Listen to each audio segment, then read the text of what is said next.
that worked.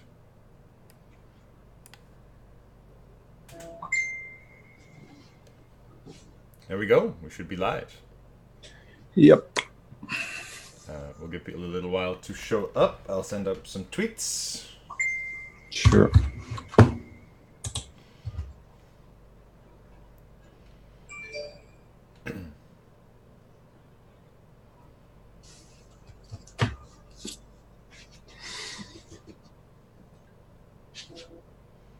I still don't see it on your channel. Oh, if you hit refresh, it might. Oh yeah, I just I did. No, I'm still. Oh, I'm still seeing something old.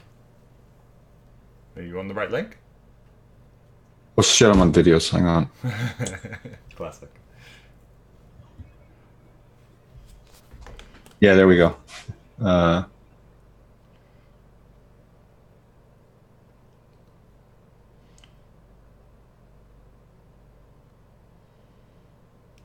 Okay. You've got Pocket 2s on your screen, have you? I've got Pocket 2s on my screen. Okay. That's good. You're about to see some carnage. Yeah. Ian with Pocket 2s and a satellite. You try and stop me. You try and stop me. You have two low cards and they're the same. And they're the same. You can make sets. It's better than Ace King. Yeah. So, can they hear us yet? Yeah, they can hear us. I'm just waiting for a few people to show up. Okay.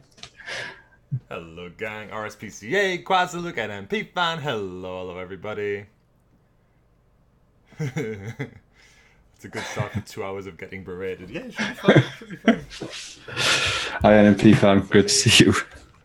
Giggle Piglet, hello. Yeah, NMP fan watched my last stream with Colin Moshman and absolutely fucking bossed it. He put all the right links in, everything. Nice. Amazing stuff. Hi, Giggle Piglet. Oh, Irish Paddy, hello. Oh, Irish Paddy, indeed, yeah. Another name I recognise every time on the rare occasions I come on Twitch. Good. All right, audio sounds good.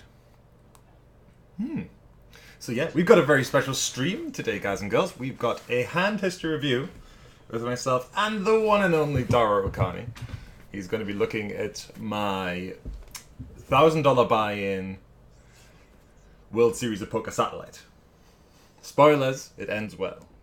But we want to make sure we got there with the right moves. So if we use the wrong moves, we can use the right moves next time. So that's why Dara's here.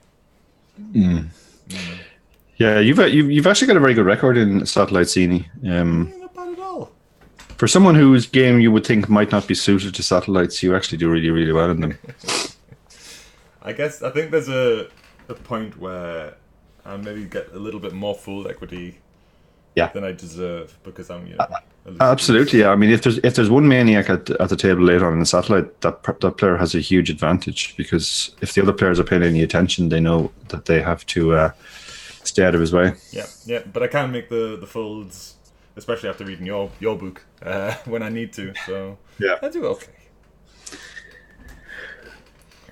But yeah, back in my really maniac days, I did good in satellites too, and I guess that's why, because everyone was like, "Fuck that guy, I'm staying away." Yeah, you're like that guy who won, was it W Coop one year, the I Want Million guy. Oh yeah.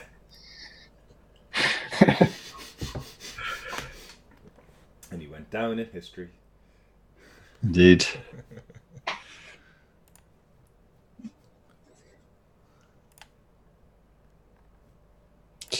MP fan is asking if you finished reading the book. Almost.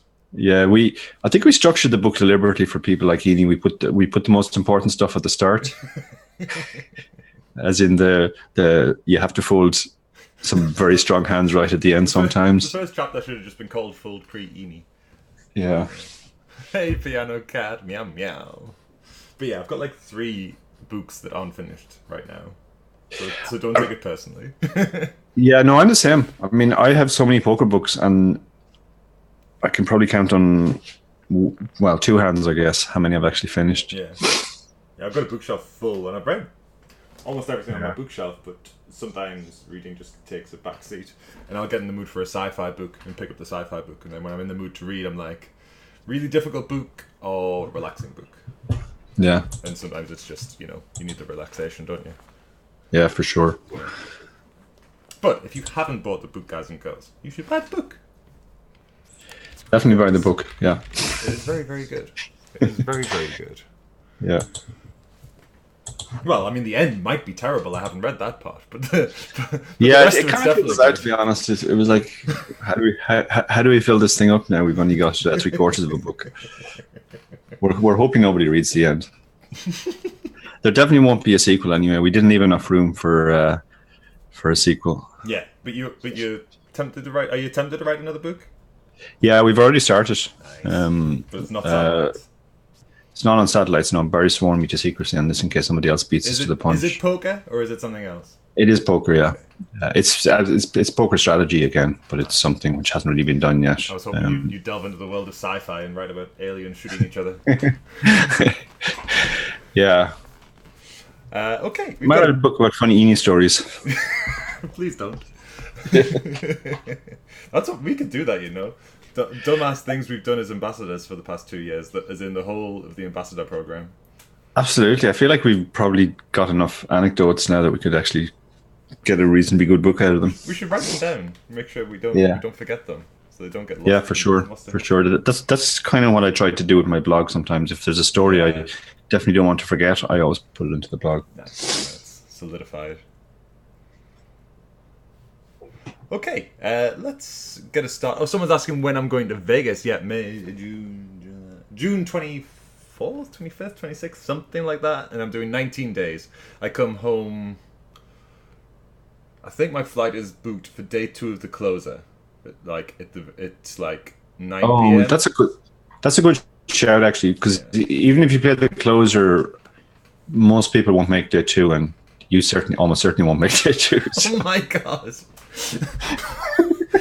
So you're about to tear me apart in this satellite strategy thing, but you're just gonna I don't know. It's just a habit. We start. Make sure my confidence is at the right point. Yeah, no, I'm joking. It's actually very important to plan your escape from Vegas properly, because it used to be the way when I started going first that there was no event after the main event. Yeah, there was just the main event. Then you bust the main event and you literally felt the shittest you're going to feel all year. And if your flight was 4 days away and you had nothing to do except feel miserable, that was pretty bad. Yeah. So the first few years I made the mistake of assuming I was going to final table and stayed until the bitter end. And then I think it was the 4th year, I said, okay, well, I haven't made a day 4 yet, or a day 3, whatever it was. So I'll book my flight for the end of day 3. Yeah. And of course I made day 4. Of course, yes, you had to cancel the flight. I had to cancel the flight, get a new flight a week later, and then I bust half an hour into day 4. God. No. God damn it. Alright, let's see what I do with these pocket 2s. Oh, wrong button. So I presume this is pretty early, yeah? So we are final 2 tables right now. Okay, no, you're right. Okay, this is, yeah. Yeah, I didn't want to go too early because that's just... And just to remind me, there were 2 packages worth 12k, but there was 3 reasonably decent cash prizes as well. Yes, indeed. I've put the payouts in Twitch chat. So top 2 get 12,600 packages. 3rd gets $5,900. 4th gets $3,450. 5th gets $2,360, and 6th gets fuck all. Yeah, so even at this stage, ICM is starting to affect the strategy a bit. Yeah, I thought I would start from now. Yeah, did you have an idea of how many chips were going to be needed to, first of all, cash, and secondly, win a seat? I worked it out for winning the seat because that's what you were aiming for. Because that's what I wanted. And I believe the average stack with 2 left would have been 90, but that might get we'll double check when we get to the final table to make sure that's the case. Okay. Okay, so that's so far off that actually nobody at the table is even halfway there. So right now we're just playing normal. Yeah, no, you play reasonably normally. Yeah. Yeah, so that changes reasonably quick because, as I say, this is final 2 tables and top 6 get prizes.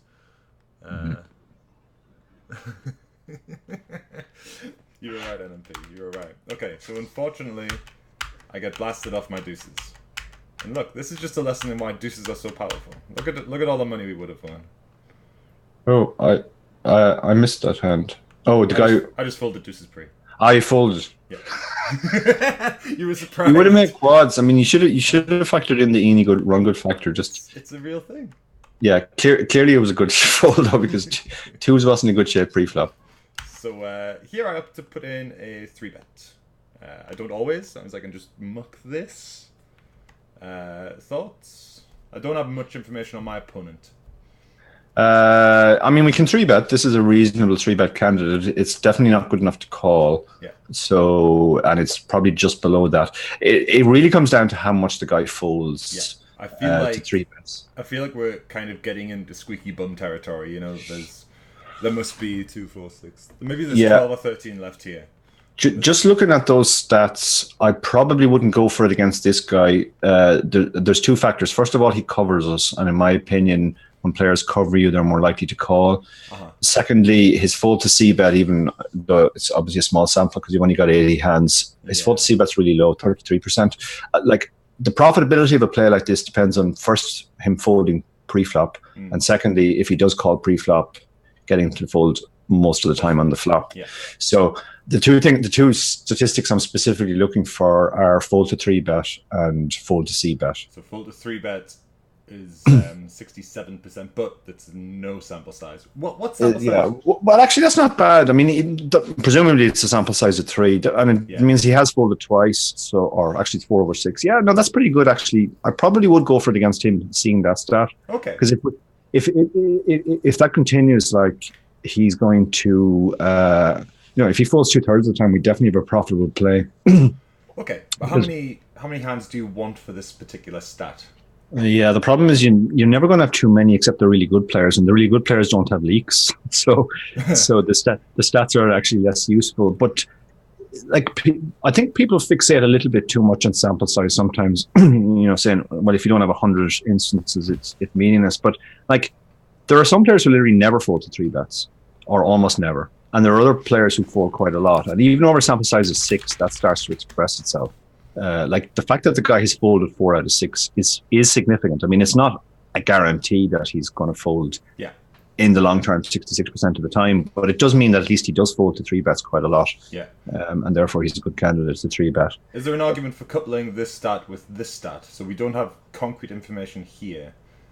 He looks like he plays a few too many hands, though, in my opinion.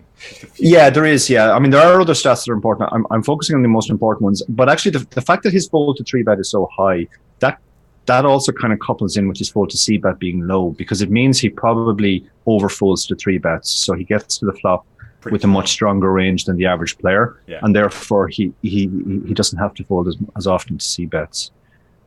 So my plan against this guy, even over the small sample, would be I'd go for the 3-bet, but if he calls, I'd pretty much shut down unless I hit the flop really big. You're almost one and done.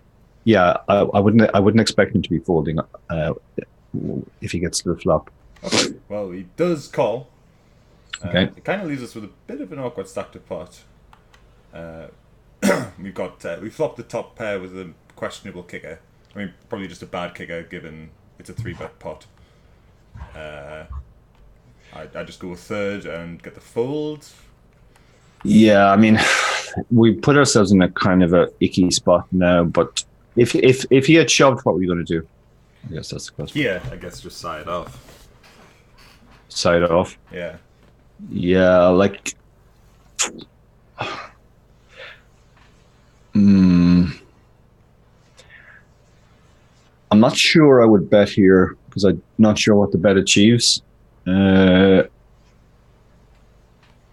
don't think we're in great shape against his 3-betting, against his check raising range. Okay. And if I was going to bet, I'd size it even smaller. Okay. In these ICM extreme situations, this isn't very extreme ICM yet, but it's starting to be. Small bets have a lot of leverage. Like, if he has absolutely nothing, he's going to fold to 2K as well as 3K. Yeah. And it gives you a thing. Yeah, I mean, I do see there is some merit to betting, obviously, but there's very little we're denying equity to, actually. The only turn card we're really worried about is an ace. And it's a kind of a mile ahead or mile behind spot. Yeah, but not betting obviously puts us in a bit of difficulty on the turn if he comes out firing, I guess. But if you're willing to side off on the flop, then checking the turn and signing it off on the, or checking the flop and signing it off on the turn is better because he might, suddenly decide that his queens or jacks are good. Yeah. Okay. Yeah. Fair enough. Makes sense. Oh, wrong way. So yeah, we fold that. Obviously folding that. Big blind with king 7. Just gonna walk. Happy days. Oops. King 9 off. We put in an open. Yeah, I think my screen is lagging slightly. I don't see that hand yet. Oh. Oh yeah, I see it now. This is too loose. This is definitely too loose. Too loose. Yeah, we should be opening reasonably close to the same frequency as we would in a normal tournament, but the hands that are better to open are ace-X's that we wouldn't normally open. So we should expand our ace-X opening range. Yeah. Maybe to anything, like maybe even ace-2 and ace-6 are good enough to open. Okay. But a hand like king 9, doesn't have a great blocker, doesn't play brilliantly post-flop. Yeah, I think I would just let this go. Okay. So ace deuce is a better candidate here.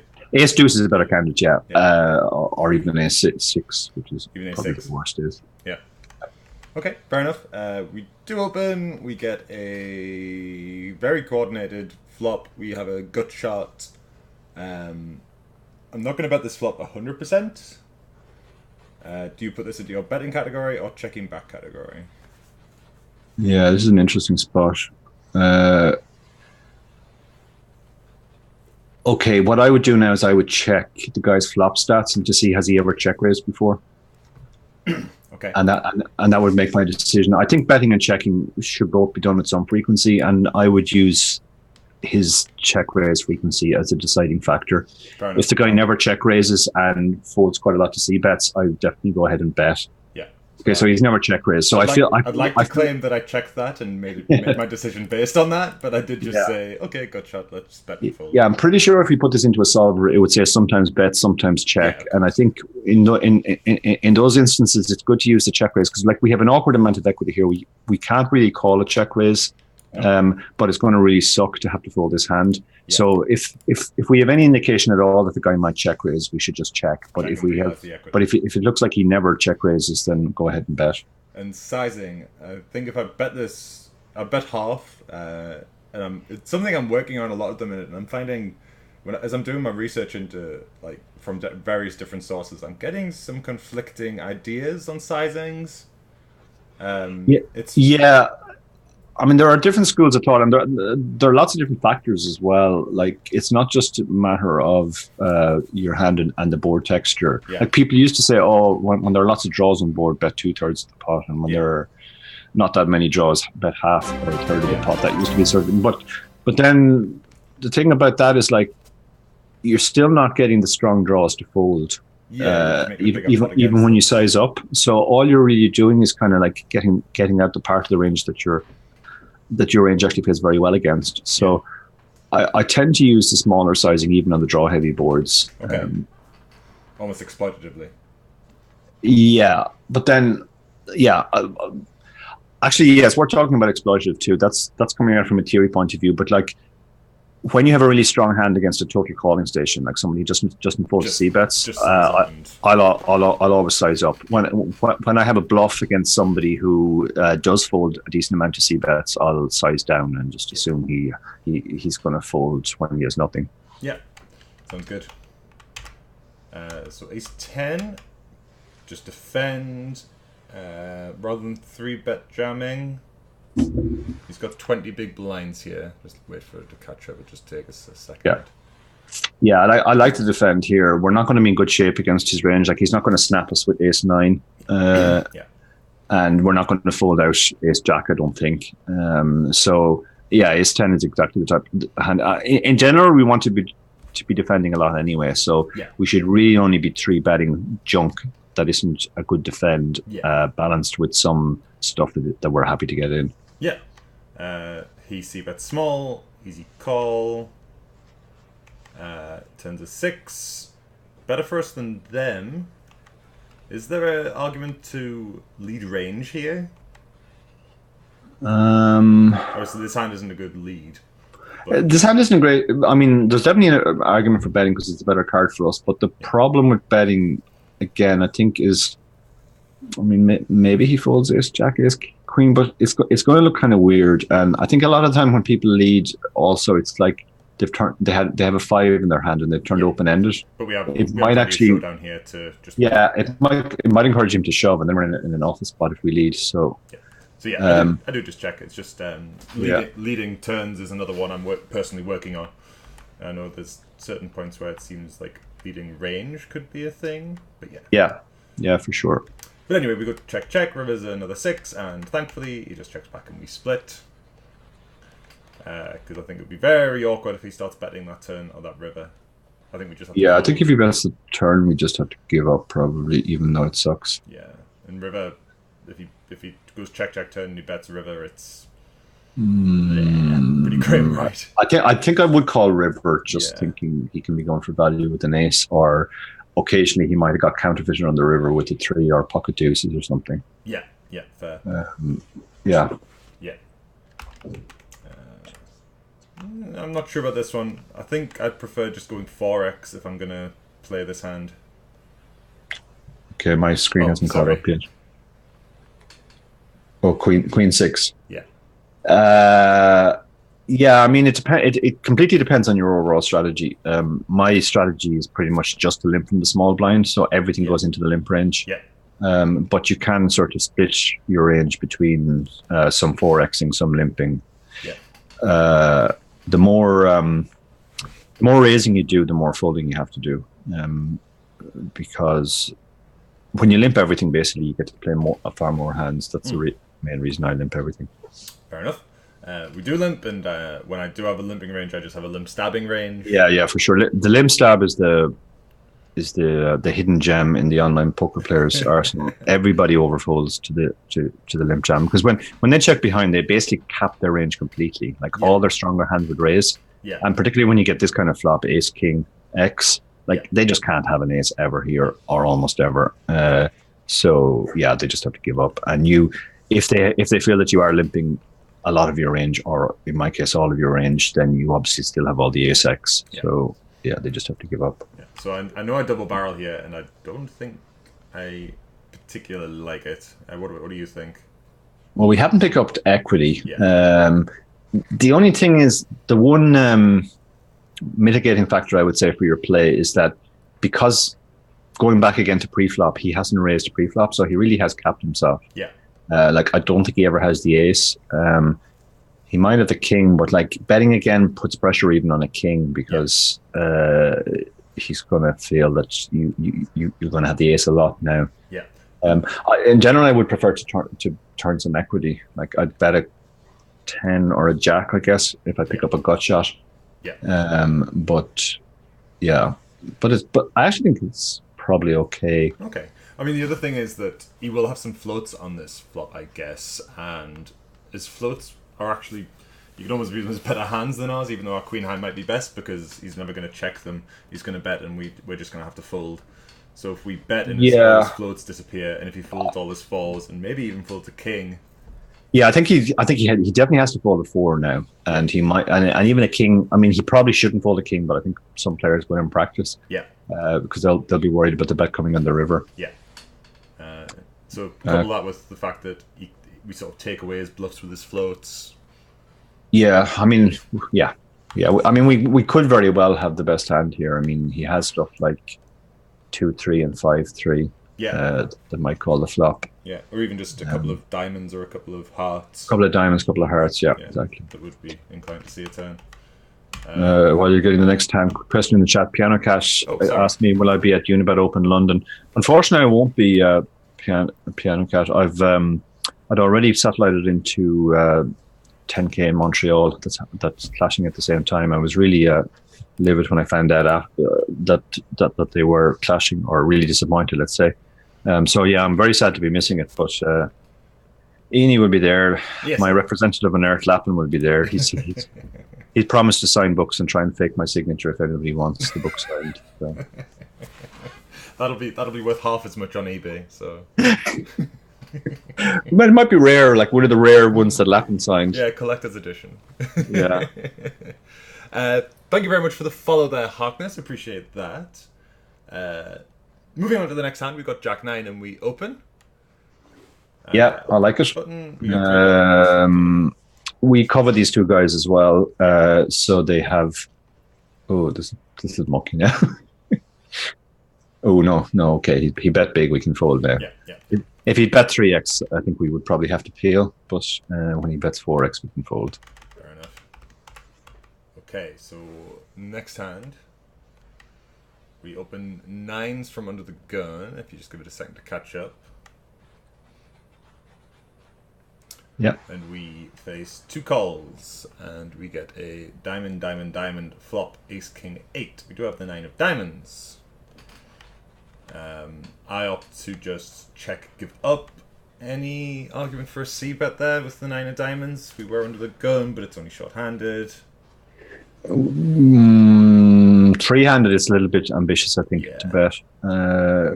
I feel like one of them nearly always has the ace, and when you're up against one player, they don't have a diamond more than 50% of the time. But when you're up against 2 players, it's only about 30% of the time neither of them have a diamond. Yeah. So, that's just to bow out of that one. And important thing to note is that Go-Kart Mark actually flatted our open with ace king offsuit. Interesting, yeah. So that's something to put in our heads, because obviously we're going to get to the final table quite often. Yeah. Yeah, I mean, I actually don't mind it. He should be trying to reduce variance, and he is going to have to get his hand in if he 3-bets it, and that's not necessarily a brilliant spot for him. And he does protect all of his weaker hands. This is kind of where satellites are very different from normal tournaments. This is actually a pretty good play in a satellite, whereas in a normal tournament, you just be getting it in. Yeah, so we got to make a mental note to keep an eye on him. Yep. Tigers be out of cash. I'm hoping for some luck in Montreal. Finally get a Canadian flag and shut Pretty Birdman up. Keogh. So but there will be books in London, so hopefully we'll get you one. Hello, Keogh. How you doing, my friend? Are you coming to London, Keogh? Oh my gosh, that's fantastic. That's fantastic. It'll be excellent to see you, man. Oh wow, GeoDev's here. Hello, Geo. Thank you very much. Oh, Geo. Oh, wonderful. I thought he wasn't going to make. I thought you weren't going to make it, Geo. He's found a way. George. He's found a way. Yeah, good stuff. Skiving off. So limp folding the queen 8 off to 4x. Yeah, that's fine. Yeah. I think we should probably call 3x, but not 4x. Which is why 4x is a good sizing. Yeah. Open the 10-5 suited on my... Well, it's a good sizing when we queen 8. Yeah. Not a good sizing when we have a value hand. Yeah, for sure. So we open 10-5 suited on the button. Yeah, I like this. I think we can open anything suited. Those suited 5 gappers. They are actually good enough to open on the button for sure. And even in this spot. We get a fun flop. There's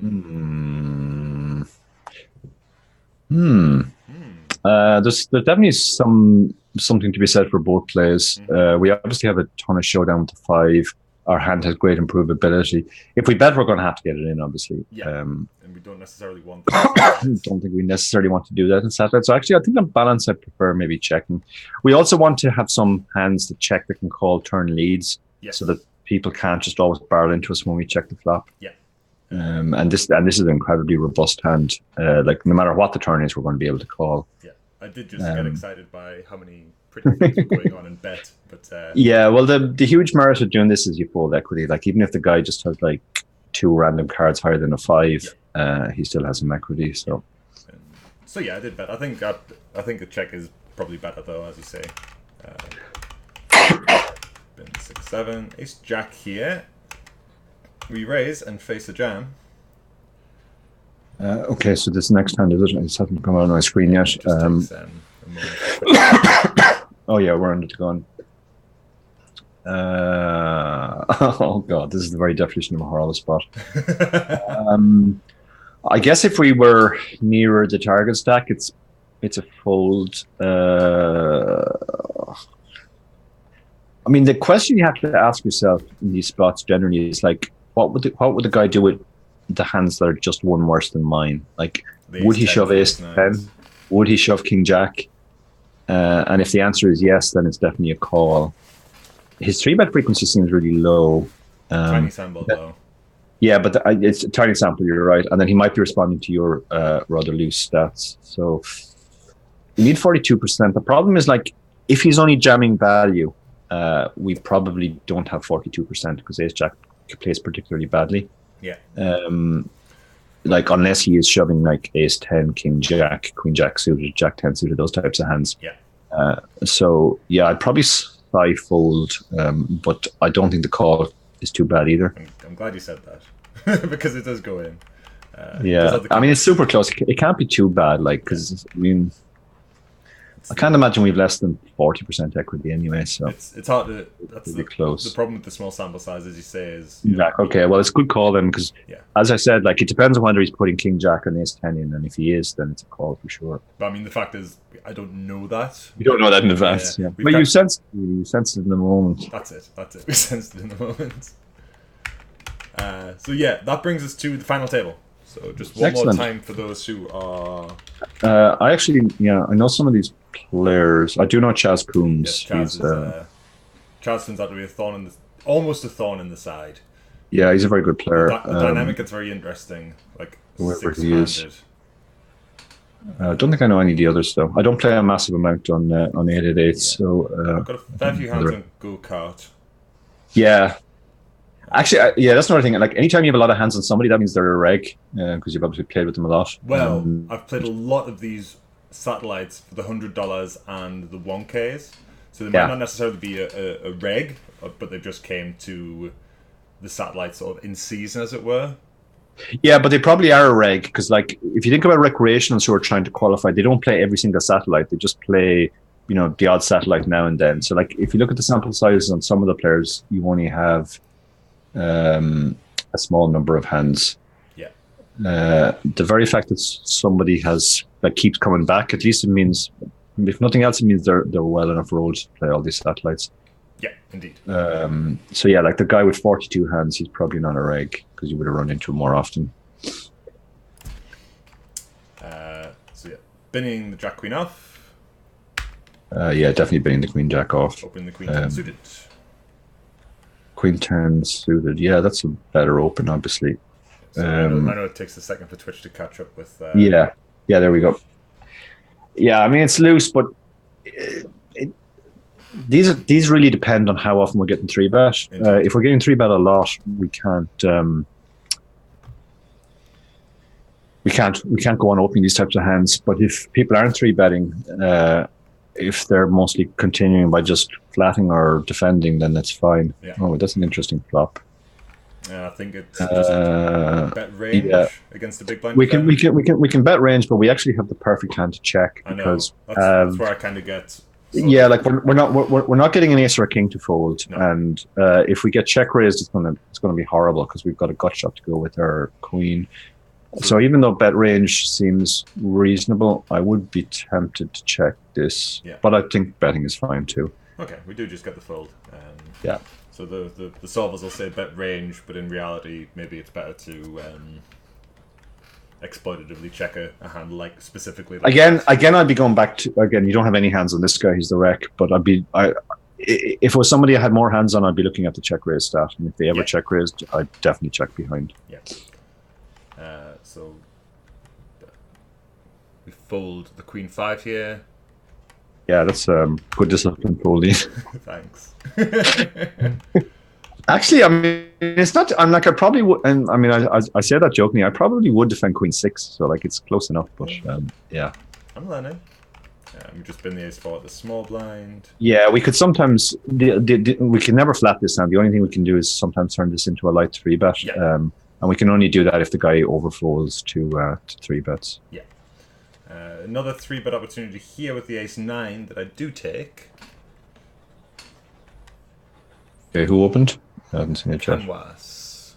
Canwas again. Okay, so he does seem to come out firing. So yeah, I like this. Fortunately, we get bad news from Chaz. Yeah, we only need 34%, but there's no way we have 34%. We're pretty much always dominated here.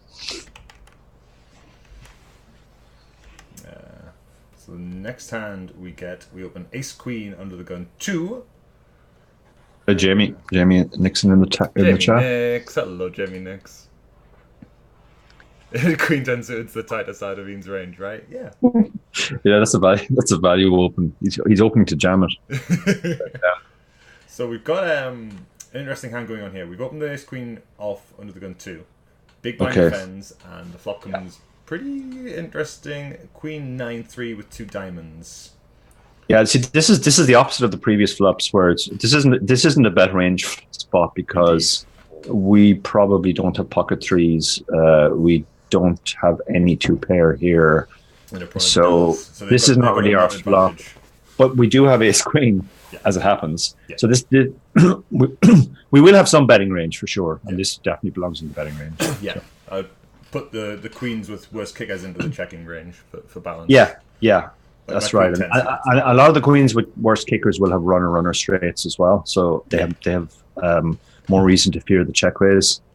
So yeah, that's a good way to balance your range. So we bet half, we get called. Turn comes a deuce. About as dry as it can be.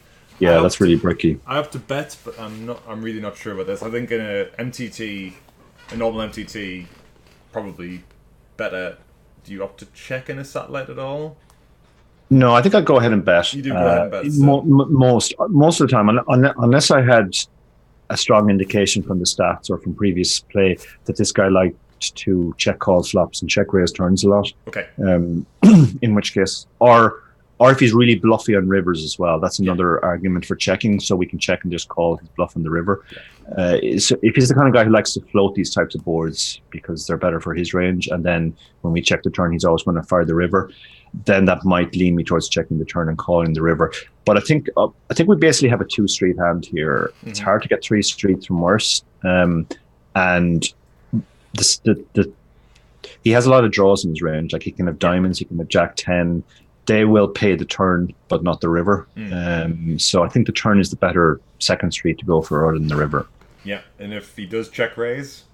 If he check raises, we have a horrible spot, but we're going to have to decide then based on his check raising frequencies and the price we're getting. I mean, we have top pair, top kicker, so I'm pretty sure we're going to have to go with it, unless he's like just the biggest nit in the world, and it's never a draw. Yeah. Or never king queen. Yeah, we do get the fold, so no horrible spot to have to contend with. We fold ace 9 off under the gun. Yeah, that's good. Yeah, we want to stay away from those types of hands. Yeah, for sure. As a general rule, like now we are getting near to the spot, to the point where ICM is getting very big, like with 5 prizes. So the way you should be changing your ranges is you should be tightening your range in earlier position, and getting rid of hands that are going to be dominated a lot. Like your king jacks, maybe your king queens, and your worst aces. Or you should be opening up more in late position, adding in some weak aces that you wouldn't normally open. Yeah. So we do. Yeah. So moving on, we got 9-3 in the small blind. I do just fold. I guess some opponents we could just open range though. If they're particularly I mean, this guy seems one of the more competent players. So yeah, I like to fold. I mean, this is just such a mucky hand. Yeah. Then we get king queen suited, open the cutoff, big blind defends, and we flop top pair on a monotone board, stack the pot. Do you flop top pair every time? Every time. every satellite I win, it's because I run like this. Yeah. Oh God, that's a. And I opt to bet, get it in. Of course. Ooh. Do you check back? I mean, the stacked pot is so awkward. I mean, I think we just have to go with this. Yeah, I mean, he's got enough worse hands. Yeah. Like we've got a stacked pot ratio of what? 1.5. 1.5. So like, yeah, we just have to go with top pair and assume he's going to get in almost any pair and lots of 1-heart hands. Yeah. I figured as much. If he had twice as many chips, then it starts to become a check behind spot for sure, because we don't want to get check raised then. With the stack we have now, we've got lots of options and plays to make. If we lose half of these chips, we're very sad. Yeah. I mean, we're second in chips before this hand, and actually the recreational player is the chip leader. So this is a very good spot for us. We should really be focusing on stack preservation rather than taking any high variance spots. Yeah, Queen Jack. I mean, we're lucky, but I think he probably, like, if he has Ace 8 there, he's going to have to go with it as well. So yeah. Queens under the gun 1. We are now 6-handed, and we get 3 bets, and we get it in, and we win. 600. So we're right on the money bubble now. Right on the money bubble now. Okay. I don't think we can fold the queen ease to the short stack. No, he's too short anyway. Yeah, so we should be happy to play in. Crush the Ace 3 suited. Oh, I don't like his play at all. So we're 7-handed here, so it's not quite the bubble. 7-handed, not quite. I still don't like his play because like that hand is just crushed by the get in range. Yeah. A lot of people make that mistake when they're short. They just see an ace and they think, okay, well now we'll get it in. But you can wait for a better spot than that. Yeah, for sure. Q says, "Can you take a +1 for the World Series?" I probably can actually, but maybe I'll start a bidding war for it, Q. Are we going to have another race this year? No, absolutely not. So blind v blind, AW Bash limps, and I just decide to take it off him. Yeah, it's a hand which doesn't flop great. So if he check or if he limp re-raises, we're not going to be too sad having to fold this. Yeah. Yeah, I like it to keep up the aggression. I don't know. Did I send you this one, Dara? This might be the first one you sent. Yeah. Actually, I'm not sure it is though. Hang on, let me check. I think the first one I sent you was the critical one. Yeah, in fact, it wasn't. Hand, yeah. The hand. Yeah, no. The first number? one you have. The first hand you sent me was Queens, I think. Yeah. Have you got an Ace Jack offhand there?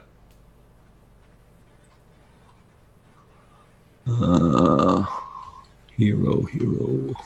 Q, I might see you. I don't actually. I didn't send you this one? No. Oh man, sorry dude, this is an interesting one. Yeah, no worries. This is definitely a fold. Oh shit. we don't need to run this. Yeah, no, this is definitely a fold.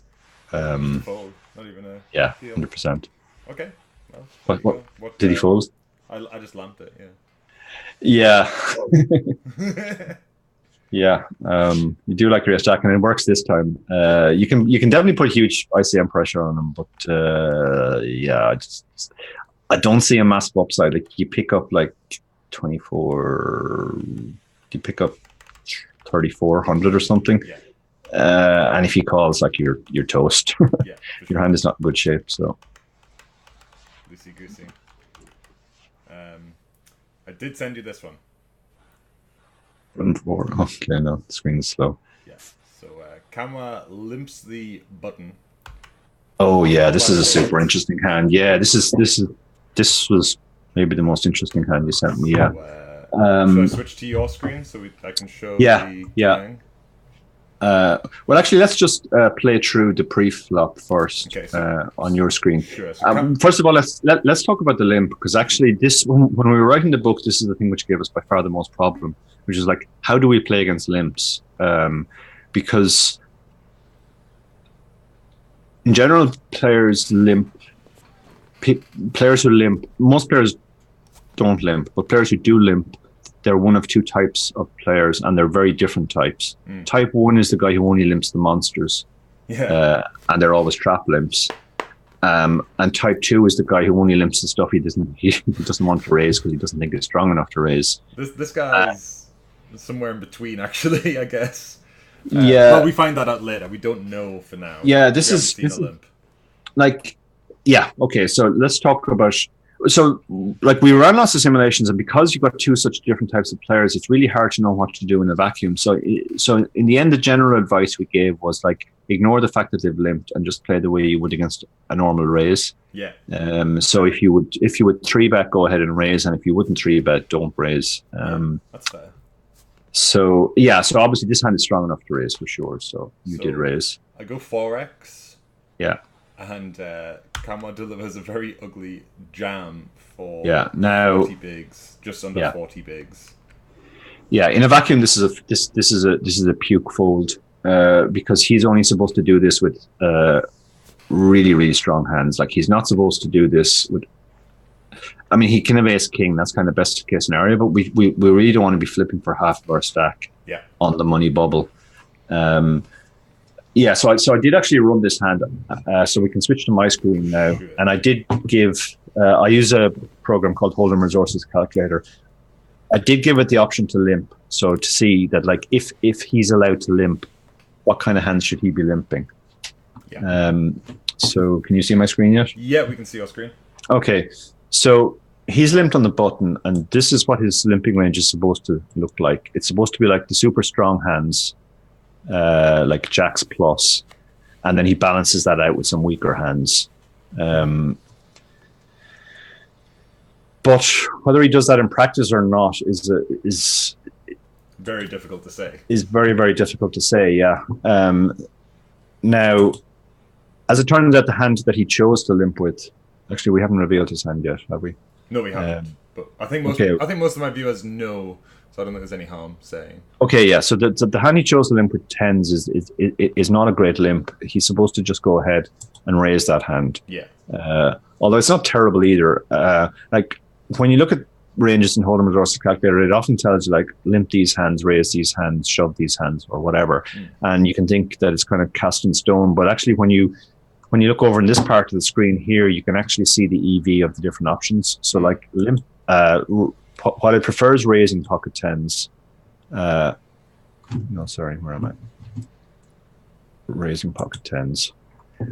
Raising pocket tens makes 0.14. Just to explain what that number is, because ICM is a factor, when ICM isn't a factor, it basically, let me just go to this to show. When ICM, this box here in the simulation allows you to set up whether ICM is relevant or not. So the two most important ones are ICM, which is what this is near the end of a tournament, or particularly a satellite ICM is going to be big.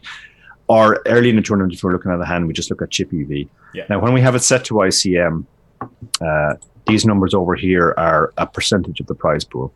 Oh, right, okay. So 0.14 means 0.14% of the prize pool. That's what raising is going to make on average. The prize pool is about 30 grand, I think. So yeah, so 1% will be 300. So 0.14 would be like, I can't do maths at this hour, $42. So he's making $42 when he raises. When he limps, he's making $36. So like that's pretty close. Like so, limping isn't terrible, but based on the calculation of HRC, raising is slightly better. When we're running chip EV calculations and you're using Hold'em Resources Calculator, these numbers here won't be percentages of the prize pool, they'll just be big blinds. So if you see like plus 0.16, it means you're making 1/6 of a big blind on average when you take this play. Okay. Yeah. So anyway, he does limp, and it comes to us. So now our response is we can raise, we can shove ourselves, or we can just call. Checking. Check, yeah. Sorry, exactly. Check. So we want to obviously check a lot of hands. So this is kind of our checking range. Even hands as strong as ace queen, we don't necessarily always want to raise, because if he shoves, it's a pretty horrible spot for us. And then the interesting thing is that if we have kings or aces, we're supposed to just shove ourselves. We're not supposed to induce. Wow. Because it's the bubble.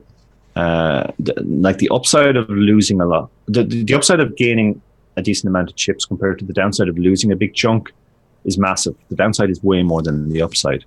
And that's why we don't even induce kings or aces. We just stick them in ourselves.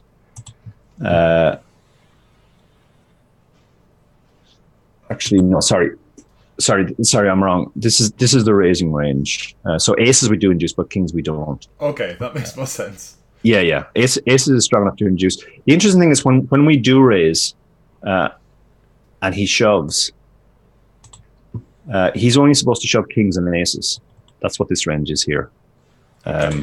So when he does that, we're actually only supposed to call off aces. Jesus. Yeah.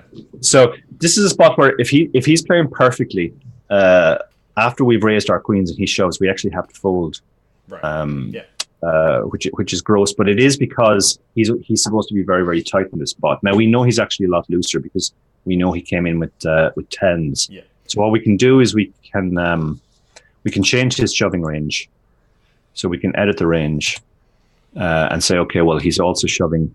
Let's say he's going to shove all the ace kings and maybe down to tens. Maybe tens is the weakest hand he does this with. Yeah. But yeah, so we'll change his range to a linear range with no bluffs, but some weaker hands that he really shouldn't be doing this with. Okay. And then we can do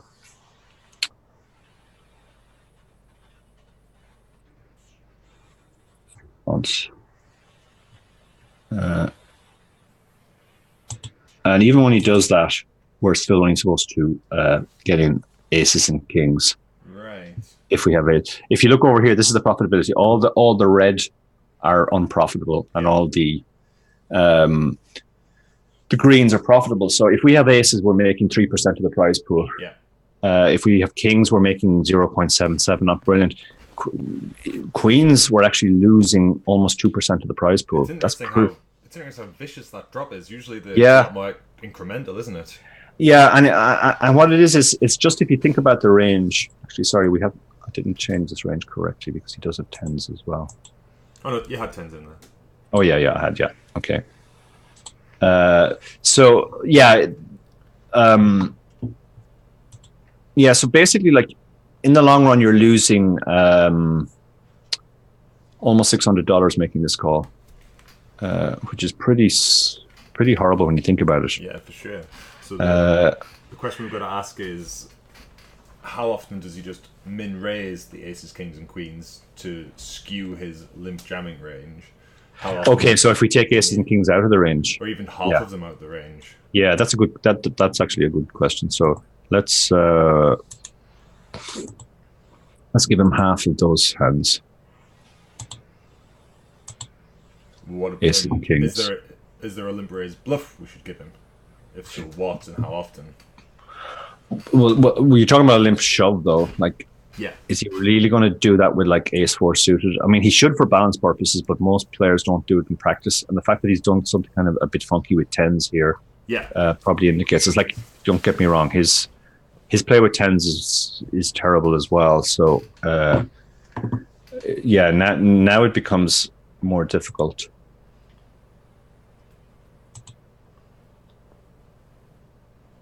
I'm going to run this again.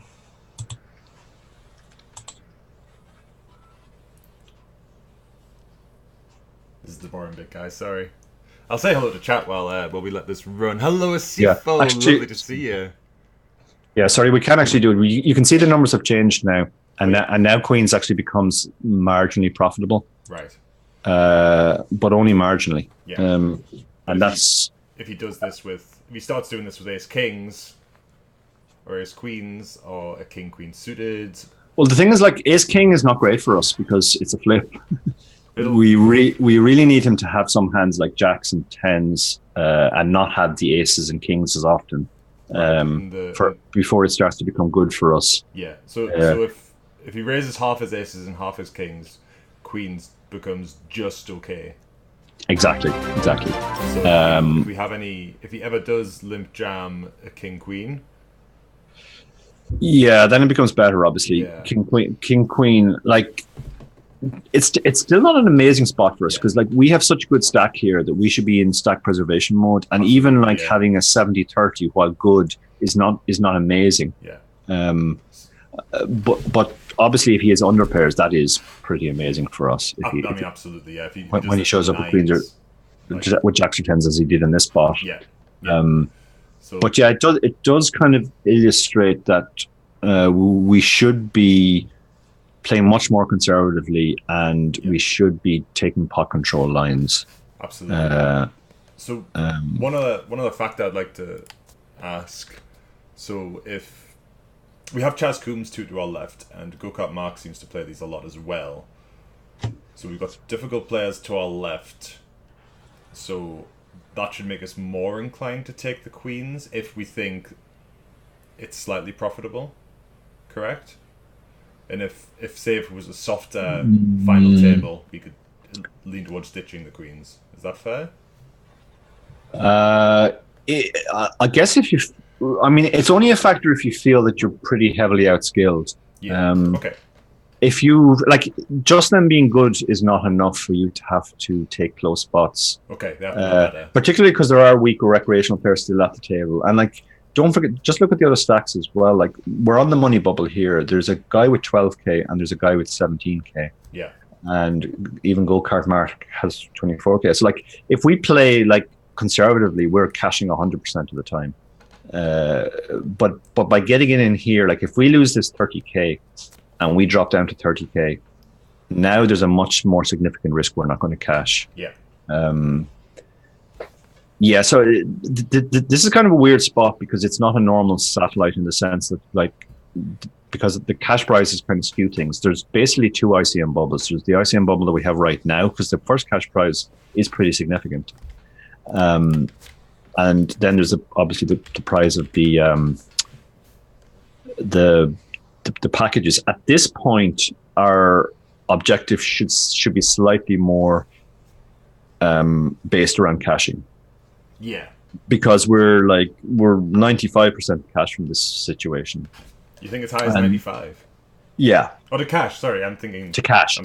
Not to get the 2 seats. Once we get the 2 seats, so like busting, not cashing in a situation where we're 95% locked off is obviously a disaster. Yeah. So that's a bigger factor for us than the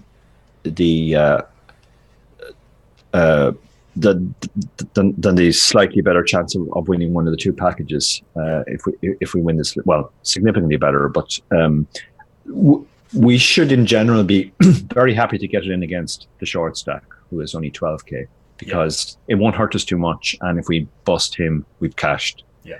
Chaz Coombs, we should be reasonably happy to get it in as well. And actually, even though like the two better players are behind us, they're both in ICM hell at the moment because they are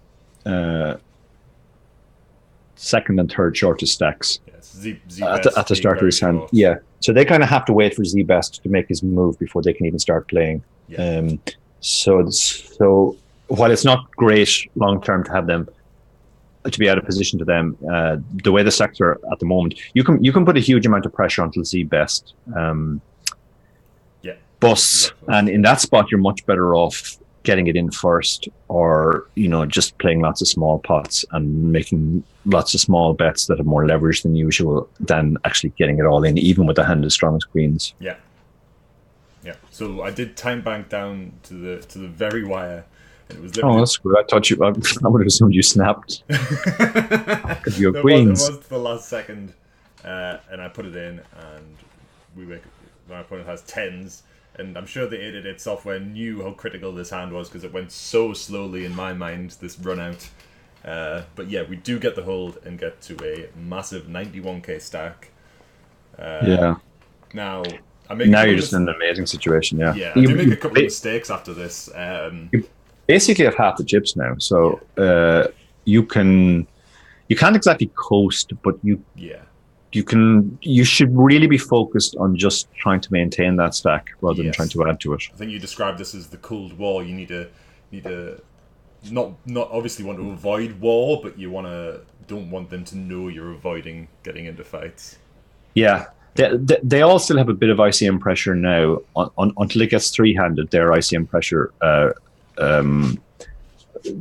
is fairly significant because there was a difference between the cash prizes as well. So in a situation where they all have roughly the same stack, or at least they're significantly shorter than you, and you have all the chips, they really don't want to play against you, or shouldn't want to play against you, but they do want to play against each other. Yeah, for sure. Let me just catch up with my chat box there. So hello, Asifo.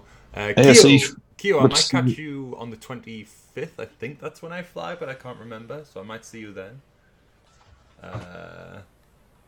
Hello, Odd Socks are the best. Hello. Or a big bag. That's a really big bag of dreamies, Quasaloop.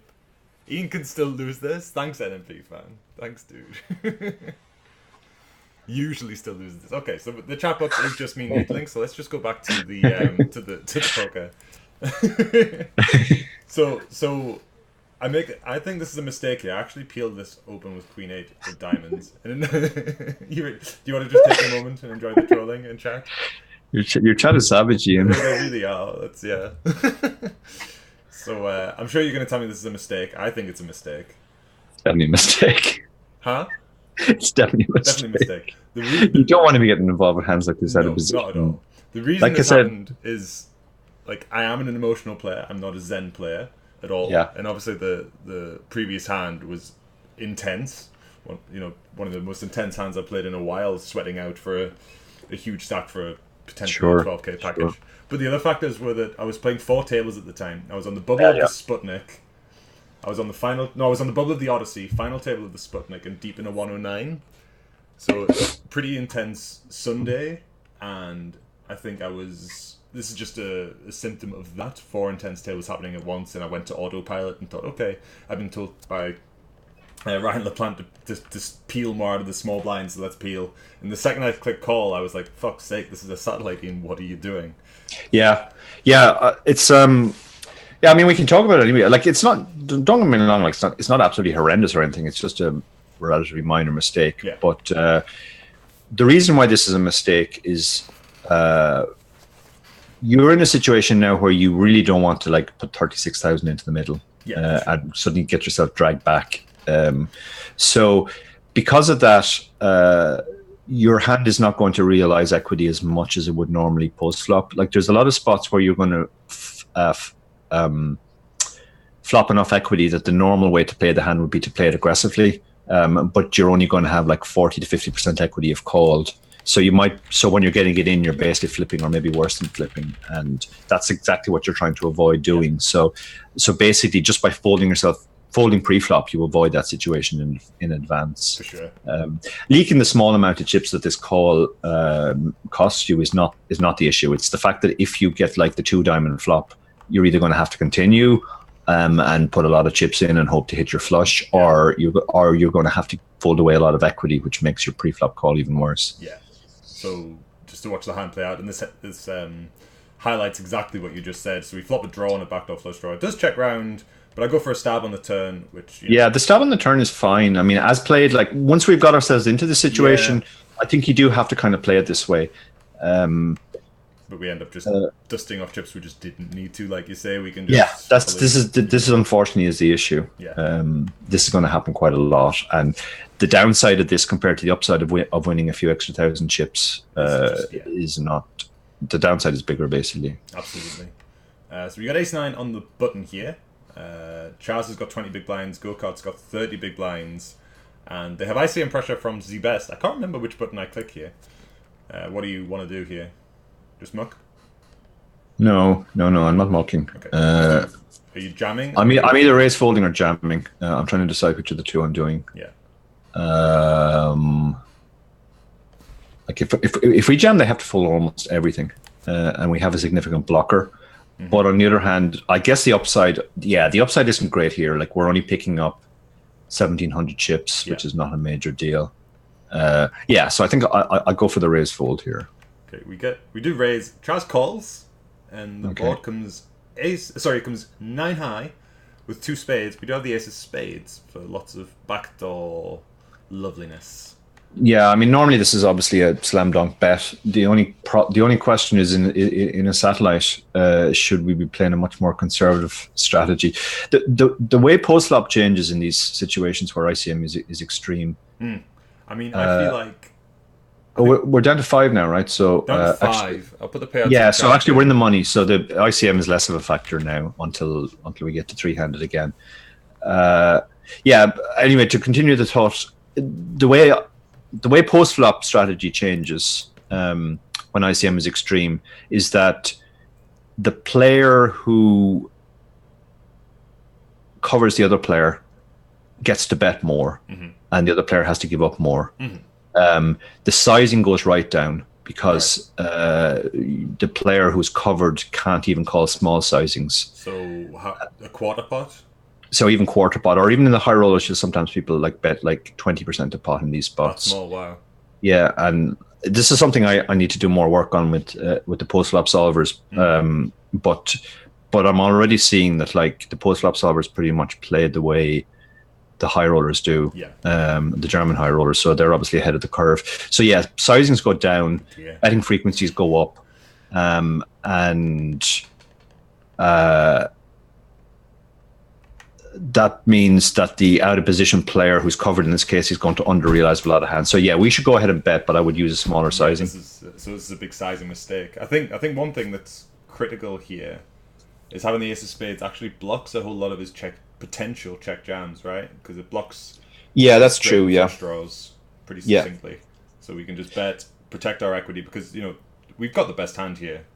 Like, yeah, actually, it's worth thinking about how this diverges from normal strategy. Like normal strategy, if I say wasn't a factor and this wasn't a satellite, this was early on in the tournament, you would just bet 100% of the time here because we have top pair. Even then, it's a sizing mistake, and we should be just betting 30. Yeah, because ICM is a huge factor and we cover the other guy, we should bet a smaller amount, and he has to fold more of his range. So that's the adjustment that happens when ICM is a factor and we're the covering player. If we were covered here, let's say the stacks were reversed, then we would have to check a lot more, and we might actually have to check this hand, even this hand. Wow. Because for two reasons. First of all, if we get check jammed on, it's horrible. Yeah. Because of the ICM. And the second reason is because we have to check our range so much more, we need to check some really strong hands and some robust hands that can turn even more equity to protect our checking range, so that when it goes check on the flop, he can't always just bet the turn and we always have to give up. And this would be the perfect type of hand to put into that check behind range, because if a spade comes, we can call. If almost any card comes, most of the cards are still going to leave us with top pairs, so we're going to be able to call. Yeah. So yeah, if the stacks were reversed here, we should check. That's the only situation in which we should ever check. But as the covering stack, or in a situation where ICM wasn't as big a factor, we should just go ahead and bet. Oh, hell's bells! I thought he folded. He does call. We turn the ace.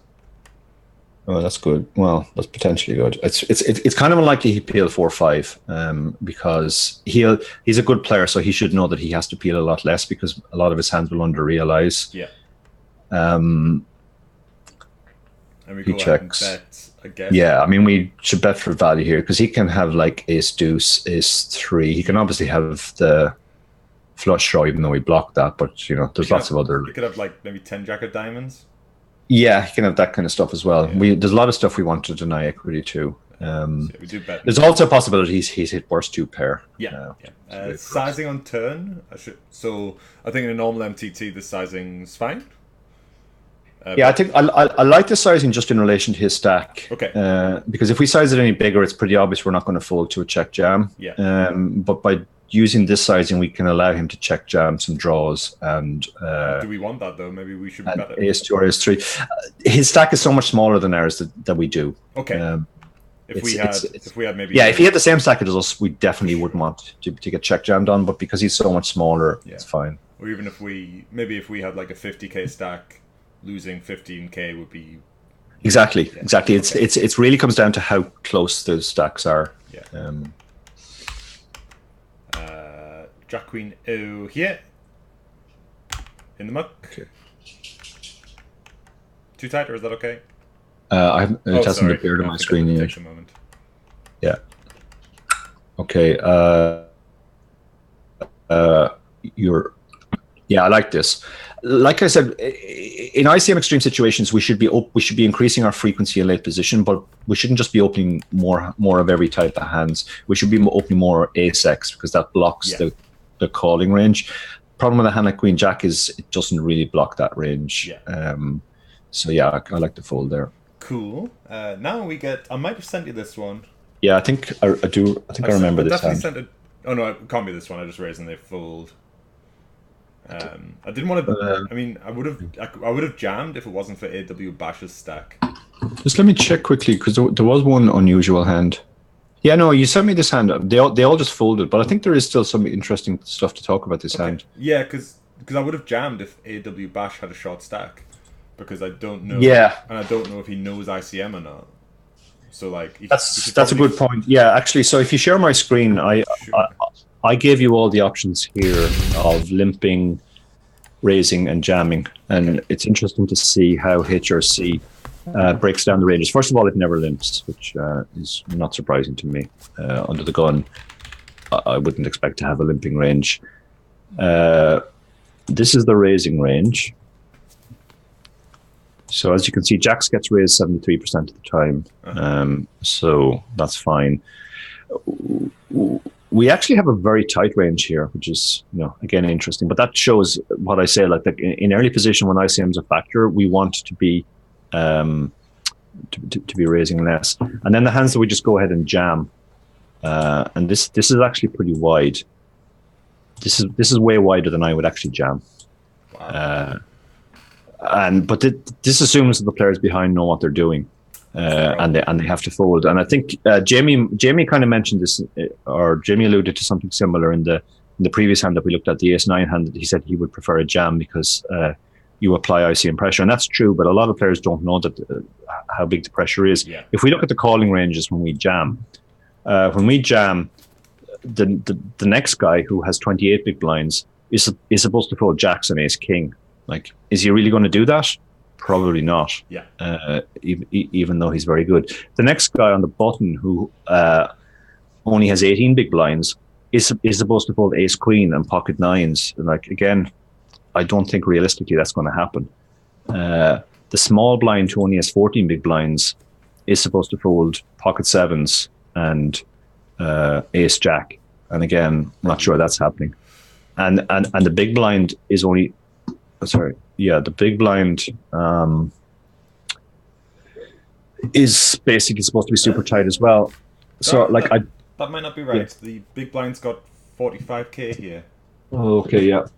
Good point. Let me just change that.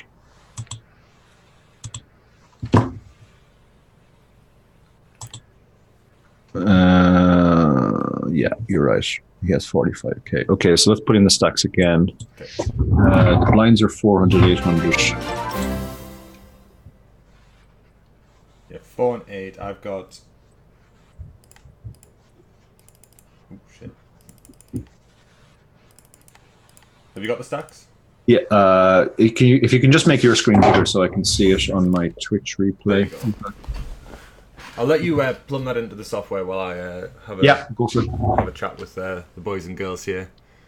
Maybe that's why I bubble a lot. Thanks for tuning in, Jamie Nix. Really appreciate that. And hello to the Dark Angel. Always lovely to have you here.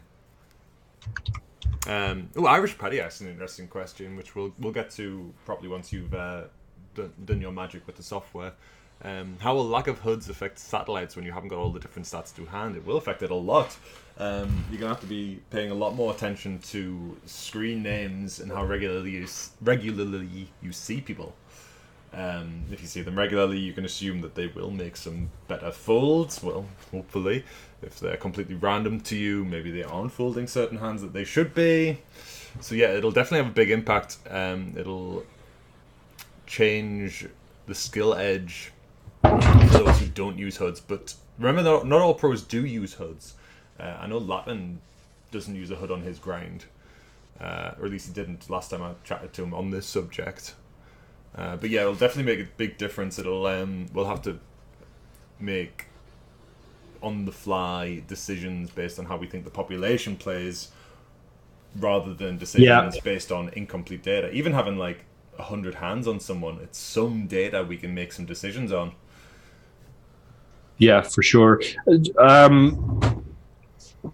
The one thing I would say is that most of the money or most of the equity in satellites comes from the late game, obviously. And the only note I ever take on people on satellites is when I see them make a call that they shouldn't have done late on.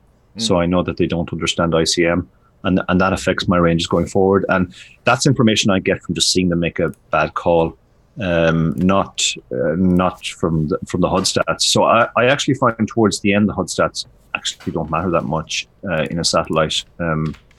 It's far more important to know whether people understand ICM and are going to adjust their calling ranges accordingly. But yeah, I agree with you that the biggest thing is we're going to have to pay more attention to what people are doing. Ironically, like I think the reason why there's this move to ban HUDs is that recreational players feel that they give pros or regs, whatever you want to call them, too big of an edge. First of all, I don't actually think that that's true. As I said, like later on in satellites, I barely use the HUD. It really doesn't help much. But the second thing is not having the HUD is going to force me to pay more attention. And I think I might actually gain more from paying more attention than just relying on the HUD too much. Like obviously Unibet don't allow HUDs, and we all do pretty well there. I also play on other networks that don't allow HUDs, and actually a few years ago, I don't know if it's still the case, but a few years ago I shark scoped myself on the networks that allowed HUDs and the networks that don't allow HUDs, and I found that I actually have a higher ROI on the networks that don't allow HUDs. Really? Yeah, maybe because I just pay more attention and I take more notes. So different populations as well. Different populations as well, exactly. So I think maybe like it might actually be counterproductive to what the sites are trying to do, in the sense that they're trying to, in inverted commas, protect the recreational players and have them lose their money slower. But it might actually accelerate the skill differential between pros and amateurs. Interesting. I've said this a lot of times, and I do like that the poker economy has both. So people can play on sites like Unibet and others that don't allow HUDs, but they can also play on sites that do allow HUDs, and then everyone's got the option. I think one thing that does stand out is that when recreationals don't know that HUDs are a thing, when they find out, they do feel like they've been cheated. So that's definitely true. No, they play really bad from a perception point of view. Yeah. So I completely understand why sites are doing it. I just think it might actually be counterproductive to the ecosystem in the long term. Yeah. If it forces pros to play less tables, apart from the obvious liquidity hit that the sites will take, it might actually just accelerate the rate at which the weaker players lose their money. Interesting.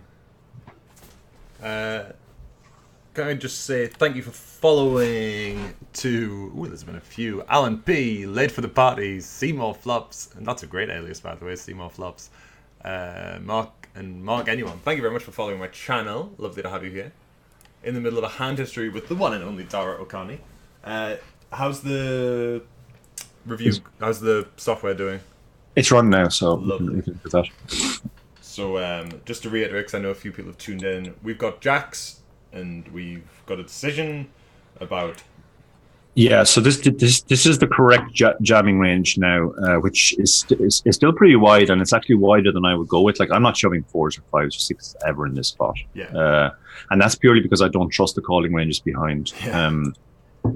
Because if we look at the calling ranges, as I said, the next guy is supposed to fold ace queen and pocket 10s, and I don't think he's going to do that. Some of the time. Yeah, jack some of the time even. The button is supposed to fold ace queen off, and he only has 15 big blinds, or no, just under 20 big blinds. So I don't think he's ever going to fold ace queen here, or pocket 7s, pocket 8s. If you look at the big blinds calling range, like he's supposed to fold kings. Are you going to trust a random recreational player to fold kings in this spot? No. Or queens, or jacks, or ace king, or any of those hands. In this particular spot as well, that's so important, because AW Bash is the guy who's got 45,000 chips. So if he calls incorrectly when we have jacks, then it's an absolute nightmare for us. It is an absolute nightmare, yeah. And if you look actually like at his profitability chart, like calling is pretty, even calling kings is a pretty big mistake. It's almost 1% of the prize pool. Wow. But like he's almost certainly going to do that. But when he calls, and if we have a weak range that includes 4s, 5s, or 6s, we're getting absolutely done. Seriously hurt. So yeah, I mean, as played, I like the raise here. If you said if he jammed, you were going to fold. Oh, the big stack, sure. But I think that's... Yeah. I think that's... What would you have called with? Christ. Here's the answer. Aces. It might be easier me just reading the answer. So aces. Even kings you have to fold, which is... I don't know if I'd have... I don't know if I Yeah. I mean, I maybe shouldn't tell the entire universe this, but I might just be jamming the aces and the kings and just winning. Yeah, there's a lot to be said for it to just avoid the thing. Again, like if we look at the profitability, like raising aces makes us 0.28 of the prize pool. Right. Jamming aces makes us 0.26. So for that 0.02%, I might just lower my variance and take the shove. Yeah, and just take the big blinds. Yeah. And just yeah. Yeah, actually, before we finish this hand, so it's fairly clear that if the big stack shoves, we have to fold. In fact, we should be folding even kings. Aces is the only hand we call. If you can actually leave your thing on screen because I'll just explain the calling ranges against the other players. So if the guy go-kart Mark shoves, let me just find it. So if he shoves, we can only call kings and aces. So even him we have to fold to. Right. If the next guy over shoves, so he's button. Yeah, so if the button shoves, we can call now. We call nines plus. We call nines plus. If Chaz shoves. Yeah. But we actually have to fold ace king, even ace king suited. Now this is actually a really important point, and it's something we do spend a bit of time talking in the book. In these ICM extreme situations where you're calling off, the pairs tend to retain their equity reasonably better. Yeah. But ace king generally just disappears completely out of the call off range. Yeah. Because it's not that you're not ahead; you will be ahead nearly always, but you're just not far enough ahead. Yeah. Because like even against two random cards, ace king only has about 65%, I think. Yeah. So that's just not enough. So if Chaz shoves, we basically call nines plus, but we fold ace king. If the small blind shoves, and he's actually relatively short stacked, our calling range expands slightly higher to eights plus, and now we can start calling some suited aces as well. Down to ace jack suited, but we still can't call ace king off. Oh wow. Ace jack suited, not ace king off.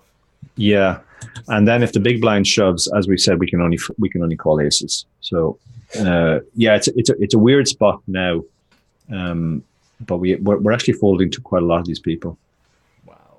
Or at least two of the four.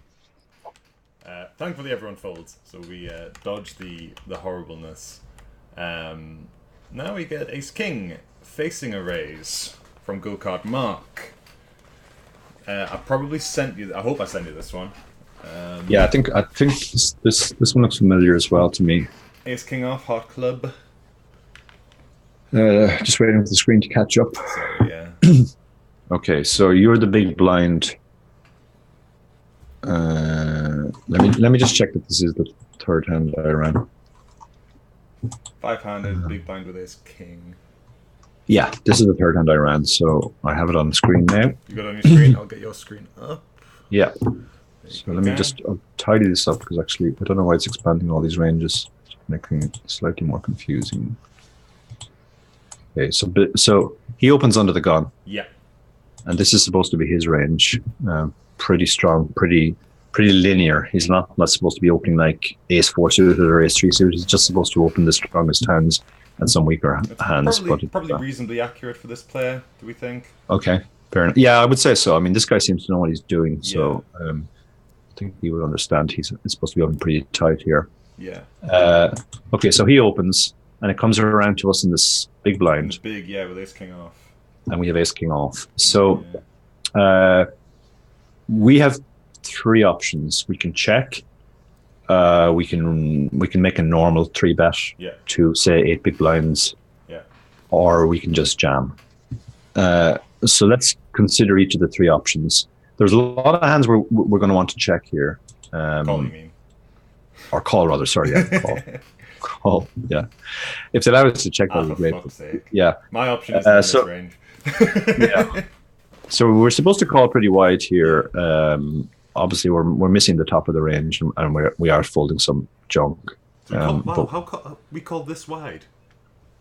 Yeah, because this is because we cover him, so we get to put lots of pressure on him. If the stacks were reversed, our calling range would be much tighter because our hands would under-realize equity. But he's actually going to be in a grow spot post-flop. The way this will play out post-flop, if we defend, is we actually should be donking quite a lot on the flop and just putting pressure on him and making him make his decision. And he actually has to fold a lot because of the ICM pressure. And we can bet a small amount. Like we can on really dry flops, we can bet like 20% a pot, and he still has to fold like 60 to 70% of his range if he hasn't connected. And on weather flops, we can bet like 30-35% a pot, and he still has to fold if he has nothing. So yeah, it's purely by virtue of the fact that we can put massive pressure on him post flop that we should be calling quite a lot. Call lots and lead lots. Yeah. Wow. Okay. And lead lots. Yeah. Despite having a range disadvantage because the ICM is just so vicious for him. Yeah. Like there are spots I've looked at in PO where, let's say the under the gun opener has a tight range and the big blind defender has a wide range, and the flop comes clearly favoring the tight range, ace king X or something. Yeah. Now, in a normal situation where ICM isn't a big factor, the big blind typically loses that. The out of position player has no leading range. Yeah. So they check 100%, and the other guy bets maybe close to 100% or maybe even 100% because of the range advantage. Yeah. That completely flips around when ICM is a factor, and you'll often find in this spot, even where the board clearly favors the opener, the out of position player now will start donking 40, 50, 60% of their range, and the other guy just has to fold a ton. Or even when they check, the opener doesn't get to see bet very much. They might only see bet 20, 30, 40%. No, they want to get to a cheap showdown and exactly. A lot more there, and they have to protect the checking range much more. Because if they start just betting all their hands that have hit and checking everything else, then when it goes check, they're basically done with the hand. They can never win the hand. So the ICM completely warps the post flop strategy in those spots, and that then has a knock on effect back to pre flop, where the covering player gets to call much wider, and the covered player has to fold a lot more. Wow. Okay, so with ace king. You had ace king offsuit. Yeah, ace king offsuit on the big. Okay, so ace king offsuit as a call makes 0.2% the prize pool. Okay, as wasn't a non-profitable play I chose then. Yeah, as a three bet it makes very slightly more. Okay. 0.22, and as a shove it makes significantly more. Wow. Sorry, no, I'm reading the wrong part of the tree here. As a shove, it also makes slightly more, but the three players are very, very similar, like 0.22, 0.24, 0.23. Yeah. So it actually doesn't matter which one you take, really, in practice. Okay, cool. That's interesting. I guess I just figured just play pots as small as possible. That's a really good exploit, yeah. Like, even if the theoretical strategy is to three bet, it's worth giving up. Like, you're only giving up 0.02% of the prize pool by calling, in theory. So that's a worthwhile sacrifice just to lower your variance and play pot control. Okay, well now it's going to get post flop would be interesting now. That's the thing. So I mean, I've never countenanced leading due to ICM considerations, having a donk range because of that. So that's really interesting. So I presume we should be leading this. This is interesting now because we've hit it so strongly that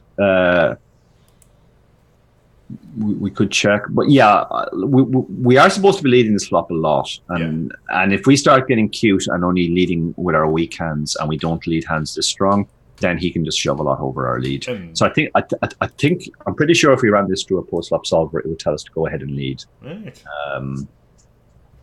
Even though like our hand really does like check calling or check jamming. So, just how much are we leading? Let's say we have 10 deuce of clubs here, because that was in our defending range. I would lead that. 10, almost anything that has equity, I would lead. Yeah, so a 4-5.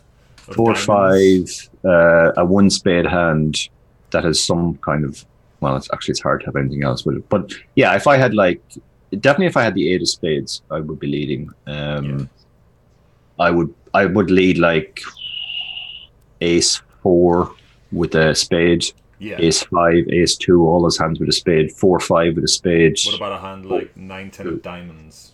9, 10 of diamonds. Two, yeah, we're probably doing too much leading if we lead 9, 10 of diamonds. That probably start to come into the. Fair enough. We also want to have some hands that if it goes check can turn equity, so we can start leading then. Yeah, 9, 10 can do that. Yeah, because again, like in the same way that we have a much bigger leading range because of ICM post flop, on the flop, we should also have a fair amount of turn leads when it goes check or turn donks. Yeah. And so having a hand like 9, 10 that can turn like a jack, a 7, is good. Yeah, or even a 6 or a queen. Yeah. Yeah. So what percentage are you? How often are you going to donk C bet in this spot with the heavy ICM? Probably about 50 to 60% of the time. Yeah. So anything with just a squeak of equity, backdoor clubs. Yeah, and I'd use a really small sizing. And a really small sizing, like 25%. Quarter pot.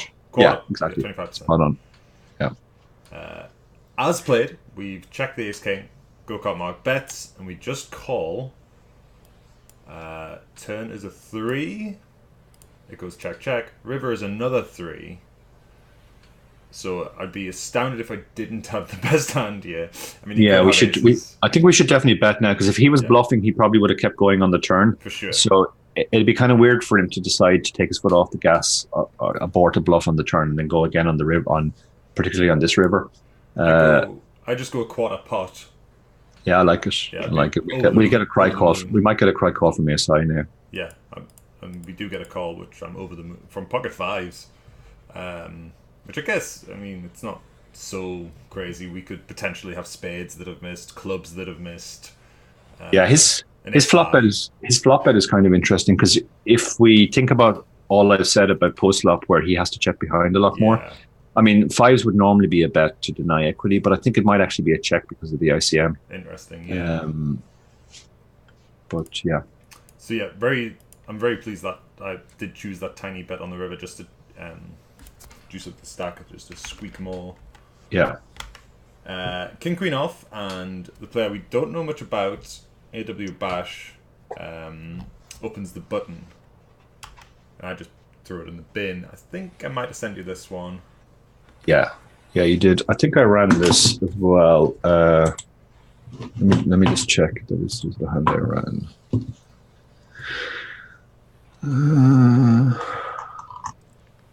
Yeah, King Queen in the small blind. Yeah. So I have this on my screen now as well. And let me just tidy it up. So button opens.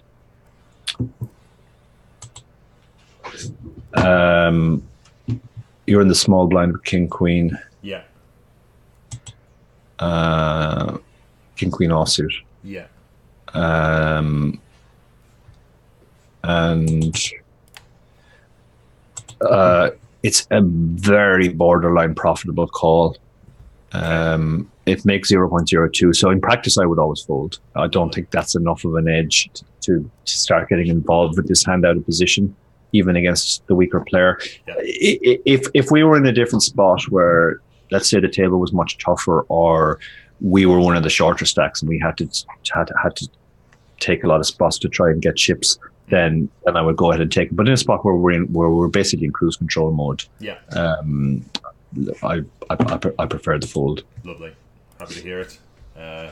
Edu Bash gets jammed down, and go-kart mark takes it down. Ace 8 off on the button against Chaz and go-kart, who have 20 and 15 big blinds respectively. And I just go ahead and jam. Sorry, I'm not showing my screen very well. One sec. Ooh, there we go. So yeah, this is kind of similar to the previous Ace-9 spot we had, but the stacks are a bit shorter now behind. So I prefer the jam now. Okay. These are also. It's actually good for us that these are the two best players, because they are going to know that they have to fold a lot, because of the investor being shorter than them. Yeah, so this is like we're gonna hate raise folding this hand, and we're certainly not going to raise call it. So jamming feels like the best thing. So a full king eight is hot under the gun here. One thing we see though, the best limps here, blind v blind against AW Bash. I can't imagine this being good. Am I mistaken? Or should he, if he's continuing here, should he just be jamming with his less than 10 bigs? I think it's fine, to be honest, because if he like he's by far the shortest stack now, or well, significantly the shortest stack. So he's the one who gets to play most close to normal. Oh. Now he basically has like a stack to pot ratio of 4 pre-flop. So if he has a pure jamming strategy and folding strategy, he basically has to fold 30 to 35% of hands pre-flop because they're not profitable jams. But if he starts throwing in limps, then he actually gets to limp. Maybe he only has to fold maybe 10% of hands. Oh, really? So so it's now he does have to balance it. Obviously, he can't just like jam all his best hands and limp all his crap. But this could be a good play. Let's say. Okay. Interesting.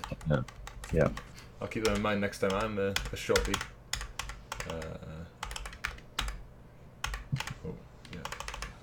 Am I going the wrong way? Wait a minute. Next time. Yeah, sorry, I was playing the wrong way. So let me just fold that. Fold that. Ace 4 suited. With all the shorties behind, are we just jamming here? Is it just a fold? Okay, I'm just waiting for the screen to catch up. There you go. Ace 4 spades. The shorties. Yeah, Ace 4 spades.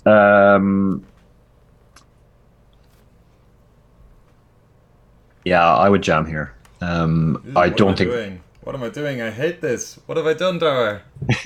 Oh, this is embarrassing. You're playing better than me. That's remarkable. Yeah, like I think Chaz. Actually, they all seem pretty good. Like Zebas is playing pretty. We haven't seen him do anything really bad either. Yeah. So I think they're all going to know that they're supposed to fold here most of the time. Okay. I presume you were folding to a jam. I mean, I don't hate this either. I mean, this isn't terrible. Okay. Because it'll work a lot as a steal. It'll work a lot post flop because he has to just give up when he has nothing.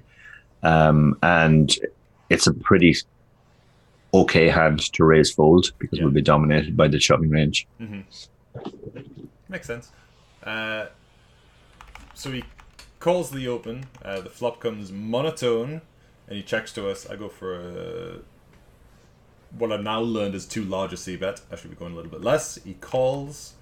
We turn some equity. And I kind of figure at this point that we would have heard from him if he actually had a good enough hand to go with. We probably would have just jammed it. Maybe that's good. Yeah, I like that. That makes a lot of sense. So I jam my gutter here. Yeah, you're putting pressure on him, and you do presumably have some equity. He's got a lot of like hands that are just kind of hanging on, like weakish one pair hands, one heart hands, which are able to call because of the flop would have to give up now in the turn. So yeah, and again, this is a spot where you get to put more pressure on because you cover him. Yeah. Now he is significantly shorter, so he's the person that you get to put the least pressure on. But it's still great for him. He's not that much shorter than Chaz or Go Kart Mark. Yeah, it's inconceivable they won't bust before him, and there are still prize money jumps. His chances of a seat are fairly forlorn now. So his best shot is like to ladder 1 or 2 spots and make more money that way. Yeah. I've just put the payouts up there in chat. So there's 5 of us left. 5th gets 2,360. 4th gets 3,450. It's a $1,000 buy-in, and I got in here for $100. I imagine a lot of other players did too.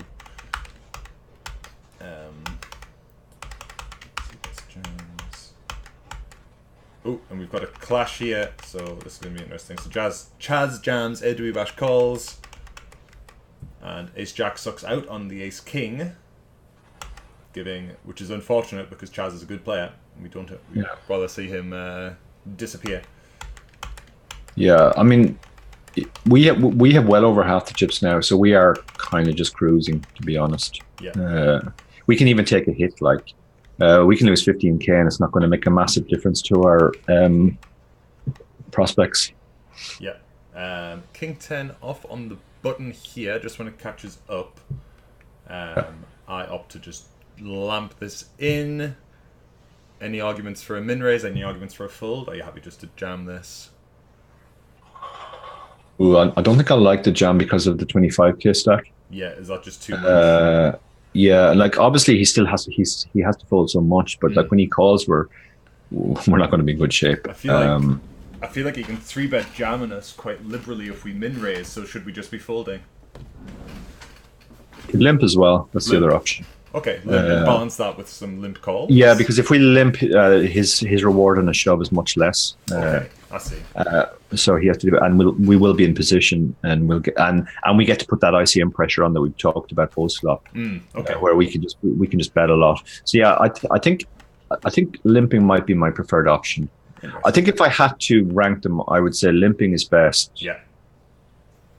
Raising is probably second best. Raise folding. Folding might be third best, and jamming might be the worst. But it's still not a horrible. It's usually going to work. You're probably not losing very much with the jam, and it's nearly always going to work. The only problem is that when it doesn't work, that's going to be really bad for us to get stuck back down to 75k. Yeah. And then we'll be in the mix. This isn't. I think this is. I don't think. I thought this was a slam dunk fold with the king six off in the big blind, but we looked at something similar earlier and it wasn't it? Yeah, I don't mind it. I mean, I think in theory, yeah, you're supposed to call, but because you get to put all that lovely post-flop pressure on him.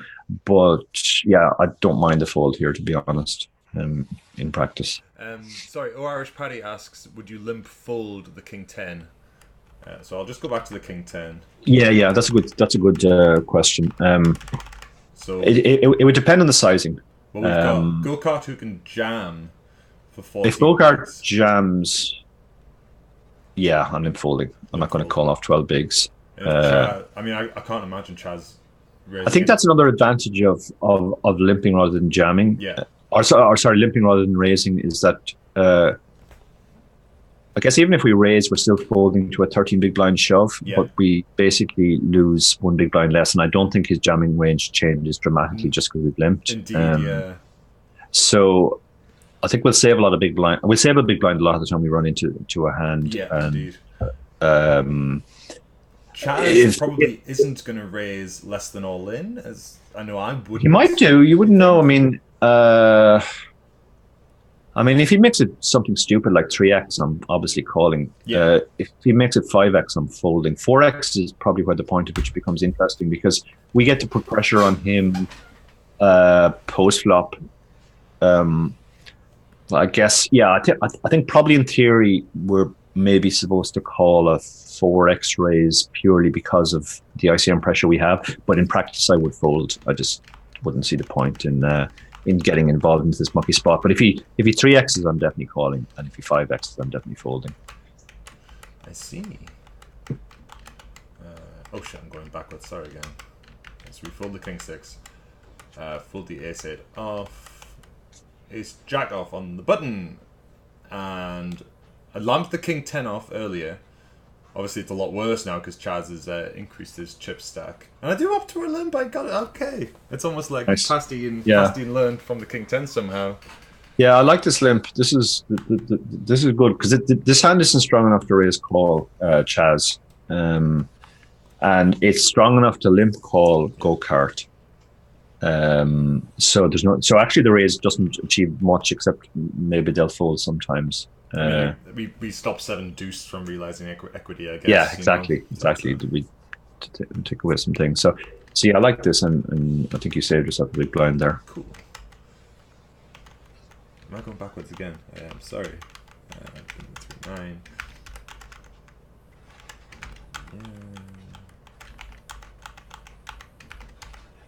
Ace 3 off. I'm just going to fold.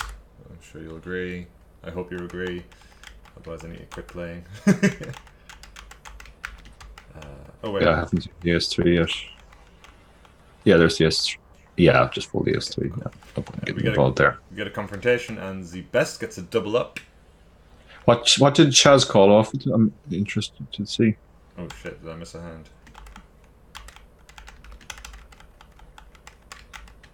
Shit, am I going the right? You've gone the wrong way because the other guy. We want to see what go-kart shoved and what Chaz folded or called off with.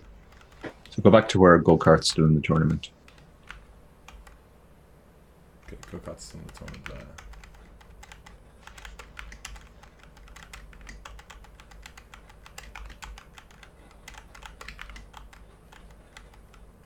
I see. Sorry, yeah. 7 and 8s. Is that Chaz's worst continue, do you think, for the 11 bigs? Sorry, I haven't seen the hand yet.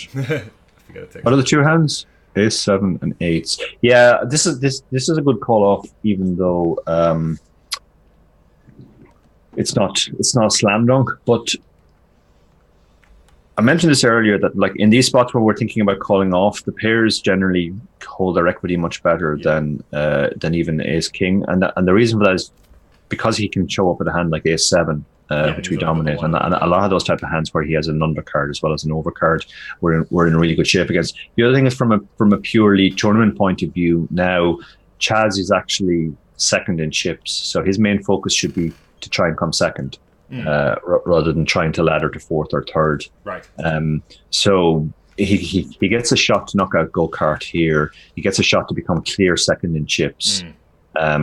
When he wins this pot, he basically has twice as much as the next guy, the W Bash, and significantly more than Z Best. So he's at least 60% for a seat now, probably 65%. And what a fucking hole! Look at that run out. Yeah, I know. Sick. He wasn't loving it after that flop. I hope I'm going the right direction this time. This is probably interesting. AW Bash, 2.5 X's. Yeah, just waiting for the screen to catch up. And we've got the pissy Jack 7 offsuit. In a normal MCT, I'm always defending. Maybe I should be defending in the satellite. I just felt like I didn't need to. I probably should have. I mean, in theory, you're supposed to defend here because, again, ICM pressure is on him rather than you. But in practice, I don't mind. Like, you really are you should just be kind of locked up now. Like, they have, what have they got between them? 17.5, 35. They basically have less chips than you have. You have over half the chips now. So you should really be just waiting for one of them to get into a confrontation. I go for min raise with AS4 and take it. Like my since we're short-handed. Yeah, I like. I assume it's the button, or where was the min raise? I was under the gun. Oh, there. Yeah, sorry. Yeah. I like this because you can apply a ton of pressure on them. This is kind of good strategy when you have the big stack. Like make lots of small raises, and don't mind having to fold if they shove. It'll be profitable, and you keep the pressure up on them basically. We got a walk from AW Bash now. If I remember right. That happens a few times, and I got the impression it was happening too often, at least in a few hands. Yeah, I mean, the ICM's interesting now because you're more or less locked up.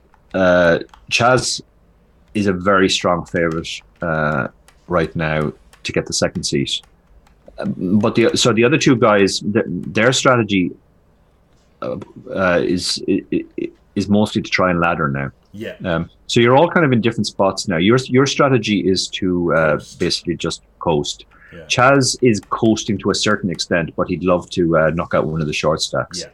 And then the short stacks are just kind of looking to play against each other and knock the other guy out in ladder and actually then be competitive with Chaz for the second seat.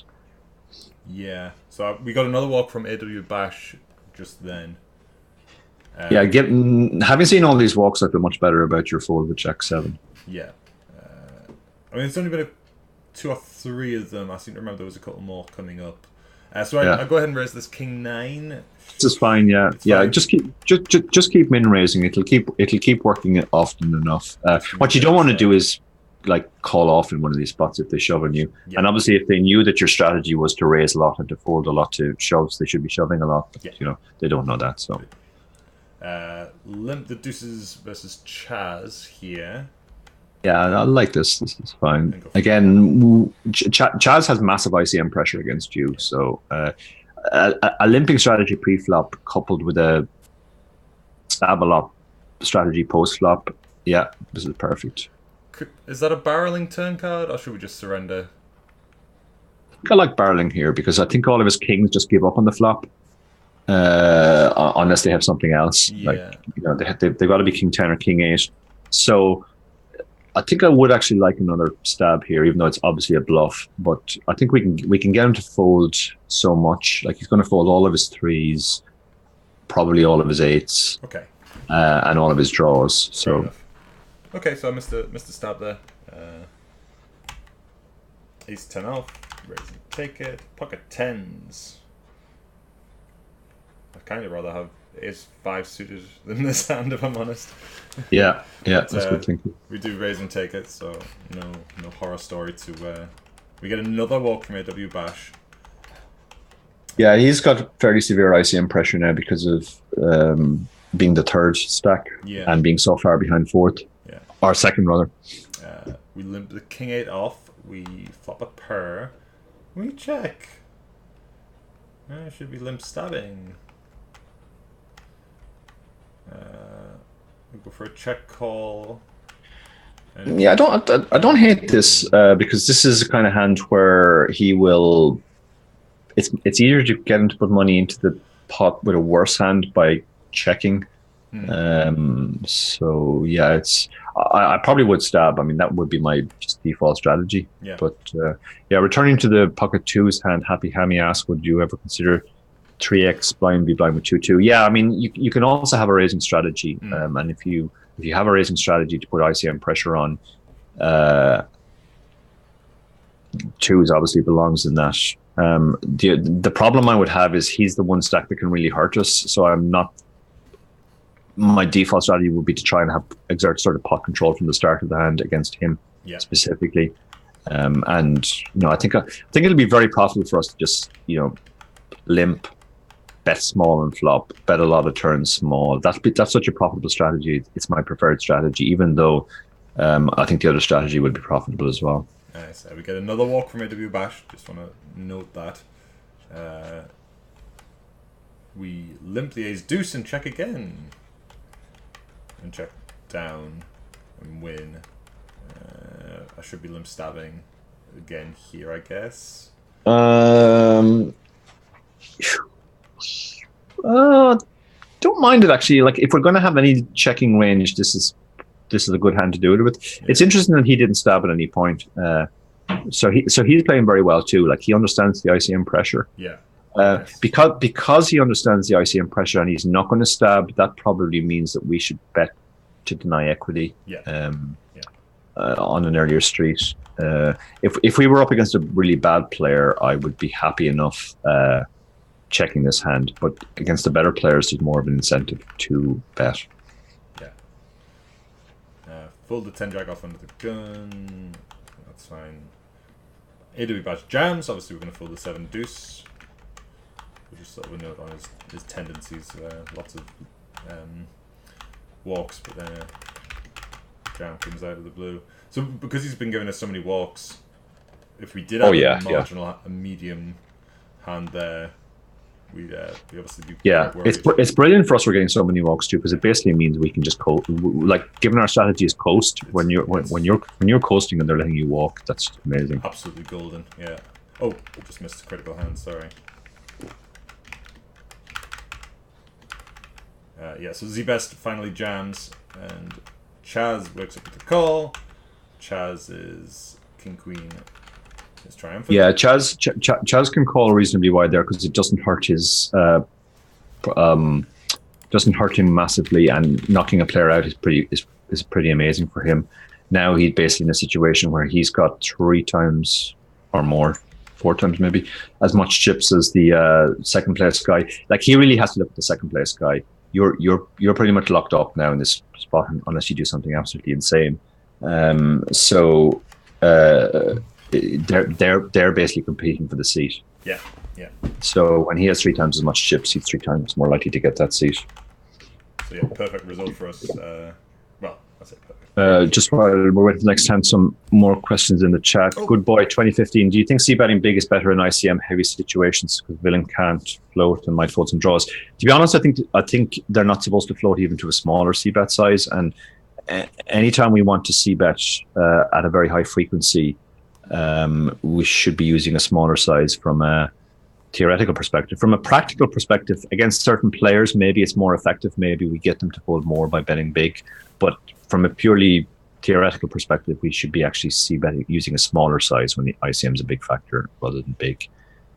Good boy with another question. Is this a spot where Chaz has to call wider than chip EV? I think that only happens in bounties. It happens in satellites as well. Really? It's a very specific situation. It happens. This isn't one of those spots, but the spot where it does happen is, let's say you're three-handed and one guy is locked up and the other two are competing for the seat and they have about the same stack. That's the situation where if one guy shoves, the other guy has to actually call wider than chip EV. Because he's basically, with the same stacks, they're basically 50-50. It's almost like there's no ICM anymore. It's winner takes all between those two guys when you're out of the pot. So this is a spot that definitely players play very poorly in satellites. They think they're supposed to go on calling very tight, and then what happens is the guy who's out of position has a huge advantage because he keeps shoving into the other guy, and the other guy keeps folding, and then blinding down as a result. So what you're actually supposed to do in that spot is actually call a little bit wider than chip EV, because basically ICM has broken down. Wow, that's crazy. Is that a min raise fold? AW Bash goes for a min raise fold from his 14 bigs. For which hand? It'll come up in just a moment. This oh one yeah. Here, yeah. Min raise fold. Yeah, that he shouldn't really be doing too much of this now at this stage. I guess the thing I would say is that now we're in a situation where basically you're pretty much locked up and AW Bash is really just trying to play against Chaz Combs. So he can play relatively normally against him. Yeah. Okay. Like you're not 100%, but you're like 99%. And then Chaz is like probably 75% before that hand because he had 3 times as many chips. And now he's got 5 times as much chips. So he's actually like 83%. Yeah. But yeah, they're pretty much both competing for the last seat now, unless something crazy happens between you and Chaz. Yeah. We opt to fold the ace deuce 3-handed, which goes against my my nature, but I just don't feel actually, like this is a spot I need to think about actually, because opening it will be profitable, but on the other hand, when you fold, Chaz is going to shove a lot, and AW Bash has to call fairly wide, and that'll end the satellite a decent amount of the time. Yeah. So yeah, I'm not actually sure what the better play is there. Okay. Fair enough. I think the dynamic, like, I think we've gotten a bunch of walks, so like. Yeah, now I think about it, I think I'd prefer the fold because we're not going to like raise calling here. And we don't want to give AW Bash a very profitable reshove spot. So I think, let Chaz put the pressure on him. Yeah. I sent you this hand, I believe. 3-handed, AW Bash. Jams for 10 bigs, blind v blind. Okay. Okay, so let's have a look at that. Let me just bring up my screen. So AW Bash. One moment, pal. Let me just. Yeah, go for it. Okay, so he's supposed to be super wide here. He's supposed to be shoving like 36% hands. So he's got limps as well. But he has limps as well. And this comes back to, remember when ZBS limped off a similar stack? Mm-hmm. And you said, like, should he be doing that? Actually, he should, because if he limps, like, and when he's limping, he has to limp all his strong hands. That's a given, because his strong hands are the trap limps that protect the weaker hands that are limping, like Jack 2 and Jack 3 and Jack 4, all that garbage. So it is a good strategy to have in this spot, because if we add up these two ranges, 36.1% and 36.9%, it means he gets to play 73% of hands, and he only has to fold 27%. If he has a jammer fold strategy, he has to fold way more than 27% of hands. So he's getting to play more hands profitably by having a limping range. Now, That said, I very much doubt this guy has the correct balanced strategy of limping his really strong hands and his garbage and shoving his kind of medium strength hands. Now, when he's shoving his medium strength hands with some stronger hands too, like ace king, then king queen is going to be a slam dunk call. In fact, we should be calling like down to king eight. The interesting thing about in these spots is that, like, even though these hands are profitable, like you would think, okay, well, if we can call with king eight and king five suited, then king queen off must be incredibly profitable. But actually, the profitability isn't massive. Like, we're only making 0.21% of the prize pool, which is well, there's 2 seats left in the cash prize. So, yeah, that's probably only like $60 or something that we're making. Aces only make 1% of the prize pool. And this is it. Like, like we're supposed to call off, but we're not making a huge amount of money when we do. But yeah, king queen is definitely a call in this spot. So, but that's if he has a limping strategy. That's if that's a good point. That's if he has a limping strategy. Let's change his jamming strategy, his jamming to what we think it might actually be. Yeah, because he's given us like a bunch of walks. Obviously, he's given us a bunch of walks. That was four-handed though. So it's possible he's only shoving like okay. Let's say he never limps because he doesn't have a limping strategy. Although have we seen a limp yet? No. Okay, so he probably doesn't have a limping strategy. So we'll set his limp range to 0, and we'll say that his shoving range. Okay, now looking at the charts, his shoving range should be. Let me work out what his M is. It's going to M of about 5-ish. So he should be shoving 66% of hands, which is something like this. But he probably isn't, because he's given us lots of walks. So he might be only shoving maybe 40%, something like this. Okay. You could see him shoving any pair, any ace, and then maybe down to king 6 and queen 9. So yeah, this looks kind of in or around what I think a player like him would shove. Okay. So now we'll do the rerun the calculation, and hopefully it won't be too long because it's only 3-handed. My gut is that it's still king queen's probably still a call, but yeah, still isn't going to be massively profitable.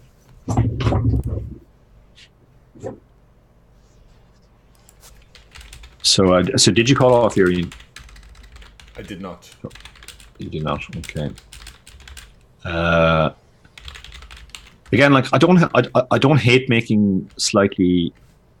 I don't hate folding in slightly profitable spots in these things because you are so locked up that it's like good for you to just sort of like not take any big spot. Yeah. There are some really weird spots in satellites. Like one of the weirdest spots, and it's one we talk about specifically in the book, is when you have way more chips than the other two guys. Like let's say you have 50 big blinds and they have 5 big blinds each. Yeah. And you're on the button. What's your shoving range? Now a lot of people think the answer, because the other two guys have 5 big blinds each, is to shove any 2, and they have to fold a lot, or to shove pretty wide. But actually, the correct theoretical answer is to fold everything, even aces. Yeah, fold aces. And the reason for that is the other two guys then get it in so much, and that ends the satellite. I see. Yeah. Okay. So king queen is still a call. Now the range has gotten tighter. King 8 and king 9 have dropped out, and king queen has actually come down a bit in profitability. Now it's only making 0.17. So given that it's only 0.17, even though like you're supposed to call, I don't mind your fold. Okay. Interesting.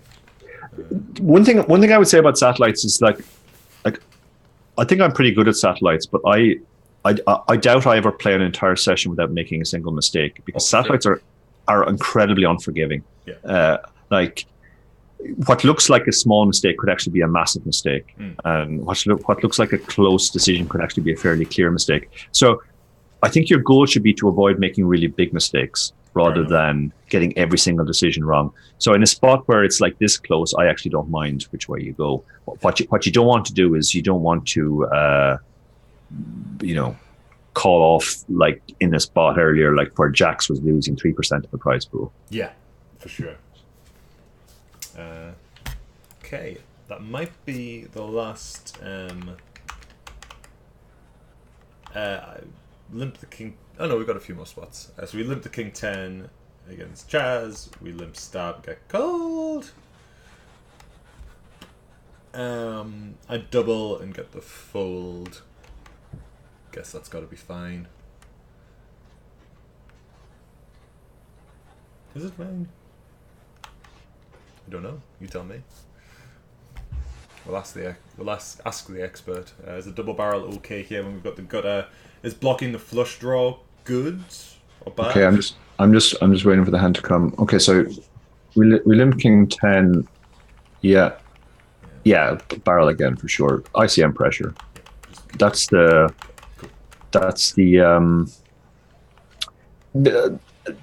this really comes down to the villain. Knowing that Chaz is a good player, I will keep barreling. If the stacks were reversed and it was AW bash, I probably wouldn't, because I'd be afraid he doesn't know that he's supposed to board a lot. He's supposed to. Yeah, yeah. I mean, we joked that the satellite strategies fold everything, and that was going to be the name of the book. But actually, it kind of flips between fold everything and barrel everything. Yeah. And you have to recognize which is which. That's kind of the key to good strategy. A lot of times people here will actually play too timidly against the other big stack and allow him to pull away, and then we get sucked back into a dogfight with the short stack, and if he doubles, now we're the one at risk. So while you have the chip lead, you want to continue applying pressure, not by shoving a lot or putting a lot of chips into the pot, but just by making a lot of small bets and keeping the pressure up that way. Yeah, and just surrender if he puts anything.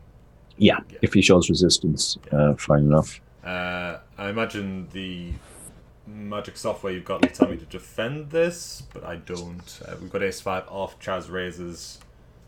Yeah, this would normally be defend again because of the thing we can put pressure on him, but I don't mind letting it go. It's not going to be a massively profitable thing. Like, we should really be just in a holding pattern now until AW bash, either doubles or busts. Yeah, so we sounds good. We limp, blind again, and flop the absolute world, and just bet and take it. Yep. Yeah, it's fine. This is nitty, I guess, but I just don't want to play against AW bash. I guess maybe I should. I don't know. We're just yeah, I mean, you should wait for a very good spot against him, really, to be honest, because you don't want to double him up. I mean, if you double him up, you go from being pretty much locked up to not being locked up anymore. Yeah. It's now conceivable that if he doubles again, it's suddenly a three-way dogfight. Yeah, and the dynamic's quite lovely. We are getting walks. We're limp stabbing very effectively against Chaz. So I do just muck that one. Yeah, this is a similar spot to the ace deuce earlier, where normally we'd open, but because Chaz seems to be happy enough to keep the pressure up on AW bash, might as well let him do the dirty work. Let him do the deed, as NMP says.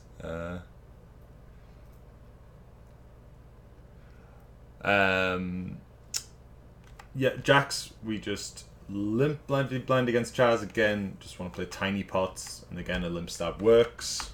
Good. Fold that. Get jammed on by AW bash. We have to fold. Ace queen off, and I kind of want to tell Chaz to fuck off with my bet sizing. Say, don't worry, I'll take on AW bash this hand. You just go away, Chaz. I think that's what my sizing means here. Is that unreasonable? Okay, I'm just waiting for the screen to catch up.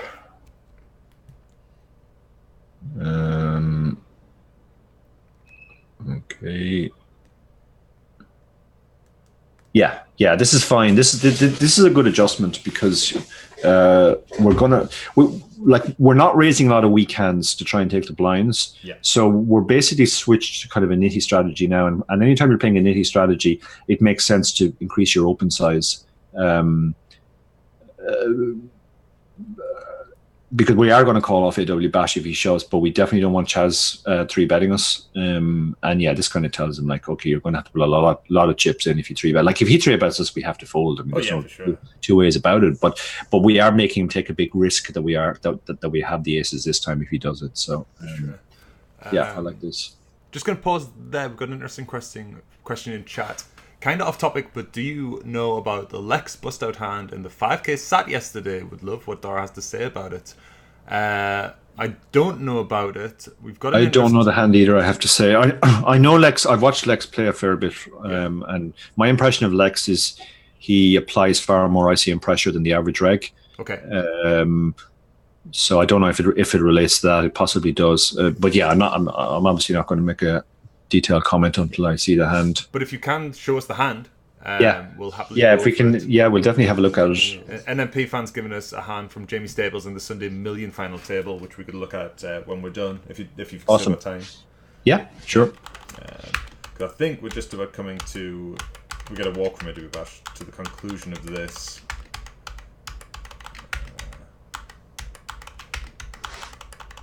Oh, there it is. So AW Bash jams. Chaz finds the call. And his ace deuce suited finishes the game off. And we get our package. Nice. Well played, Ian. Thank you very much, Dara. And thank you very much for the free coaching. And I'm sure everyone else in chat is very appreciative of the advice you've given us, the few tweaks. Yep. The tweaks. I think you played very well overall. Thank you very much. You avoided the really big mistakes for the most part, and your overall strategy was very good. You adjusted, you changed your gear when you were more or less locked up. Really well played. Thank you very much, sir. So we've got a hand here from the Sunday Million. 5 left in the Sunday Million. Cut off limps. The button isolates the limper. We've got jacks in the small blind. 2 very short stacks at the table. What now?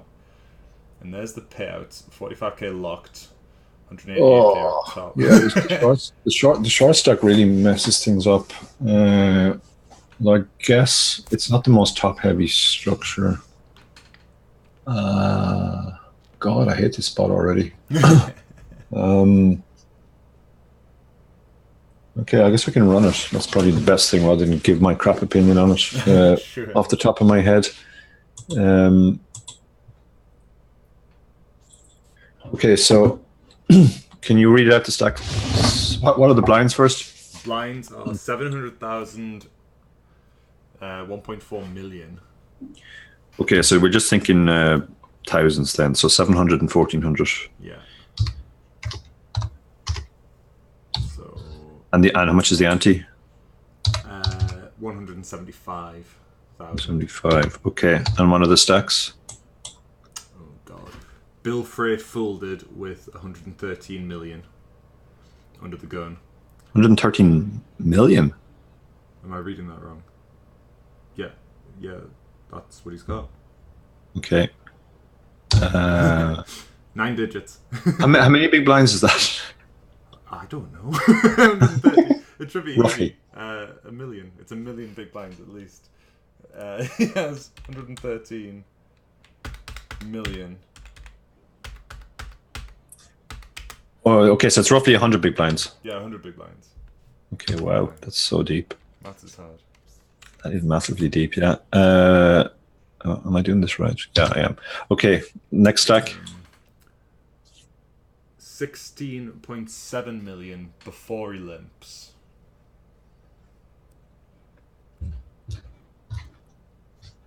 Okay. And the next guy, before he raises, he has 137.6 million.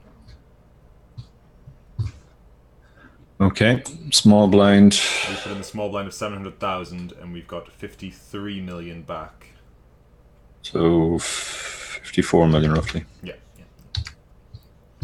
And Okay. the big blind has his 1.4 million in and has 8 million back.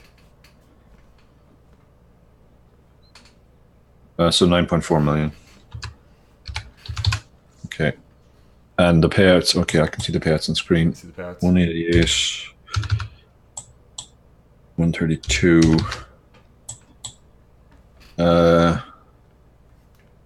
93, 45. No, sorry, 65 and 45. Okay, and the action on under the, how much did the guy raise? It's a Two big limp, blinds. a limp from under the gun. Oh, he limps. 1. Okay, so we have to allow limps. And the ISO was to 6.3 million from the button. so 4.5 bigs. Yeah, so 5-handed, and then we've got jacks in the small.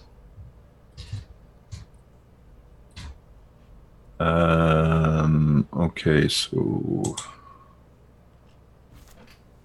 we could go say 13 bigs.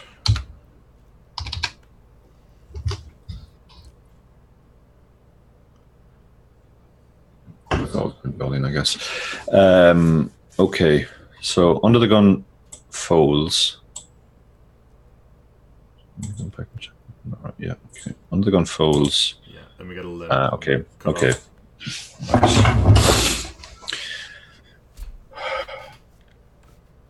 Yeah. You're running in. It's very hard to comment on this hand without knowing how aggro the button is. I don't think we have any HUD stats. Yeah, like what really sucks about this hand is that, like, most of the time we're going to be well ahead here, but we are kind of sticking our neck out the window if we just either 3-bet call or shove ourselves, because if we run into something, it's such a disaster for us. So it really comes down to his folding frequencies, I think, and how aggro he is. Yeah, it's a tricky spot. The limp is kind of confusing as well off that stack. Yeah.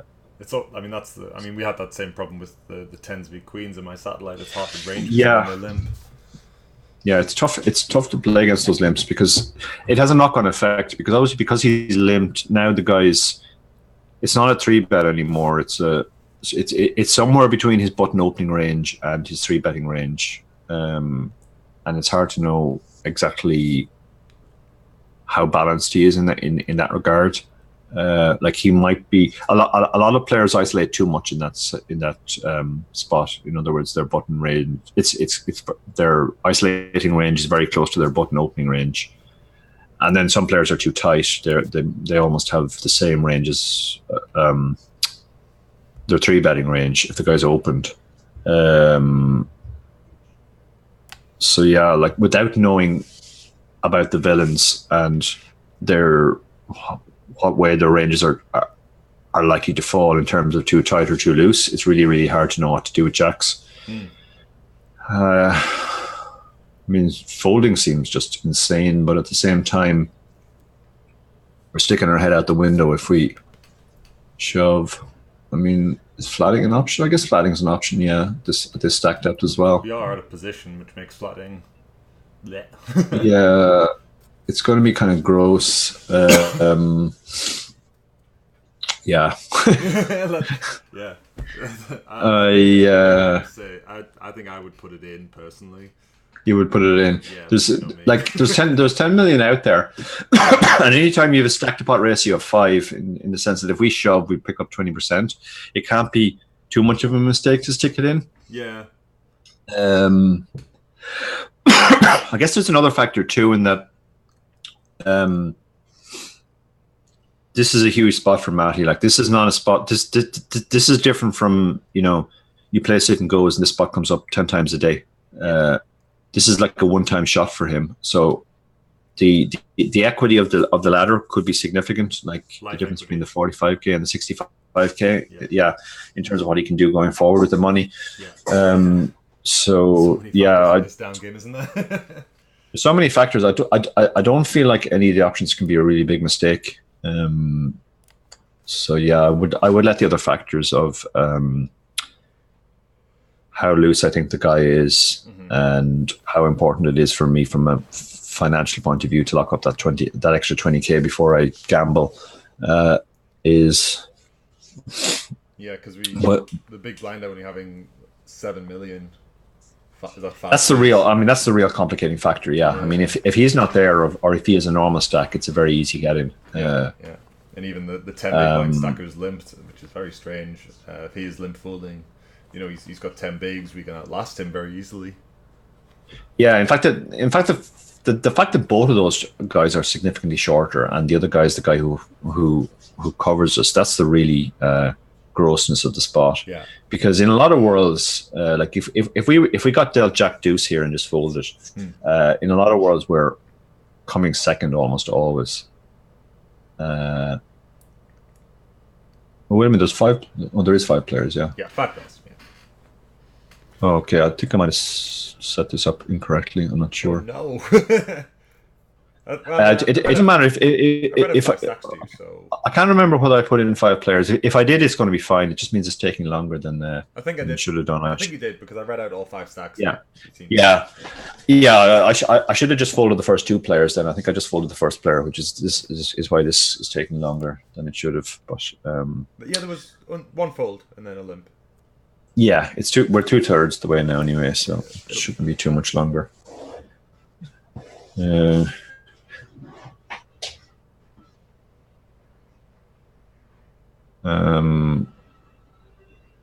Okay, Consti.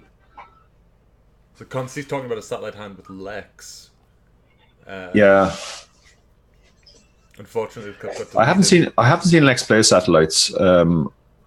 A lot of players like Lex, very aggro, normal MTT regs don't actually play satellites very well. I'm not saying that that's necessarily the case for Lex, because as I said, I haven't seen him play satellites. He might be a crusher for all I know, but it wouldn't surprise me if he doesn't make the correct adjustments from normal MTTs.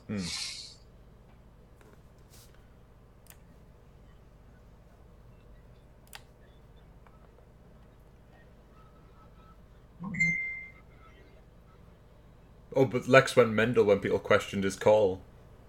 I guess that's entertaining for Twitch, isn't it? Oh yeah, that's it can. I mean, it is. I definitely feel defensive myself when I get questioned whilst I'm playing, and that's kind of that's kind of human nature, isn't it? Anyway, it's also one of the and I do think it's more. Sorry, go ahead. I do think it's more entertaining anyway to see people like be human on Twitch. Yeah.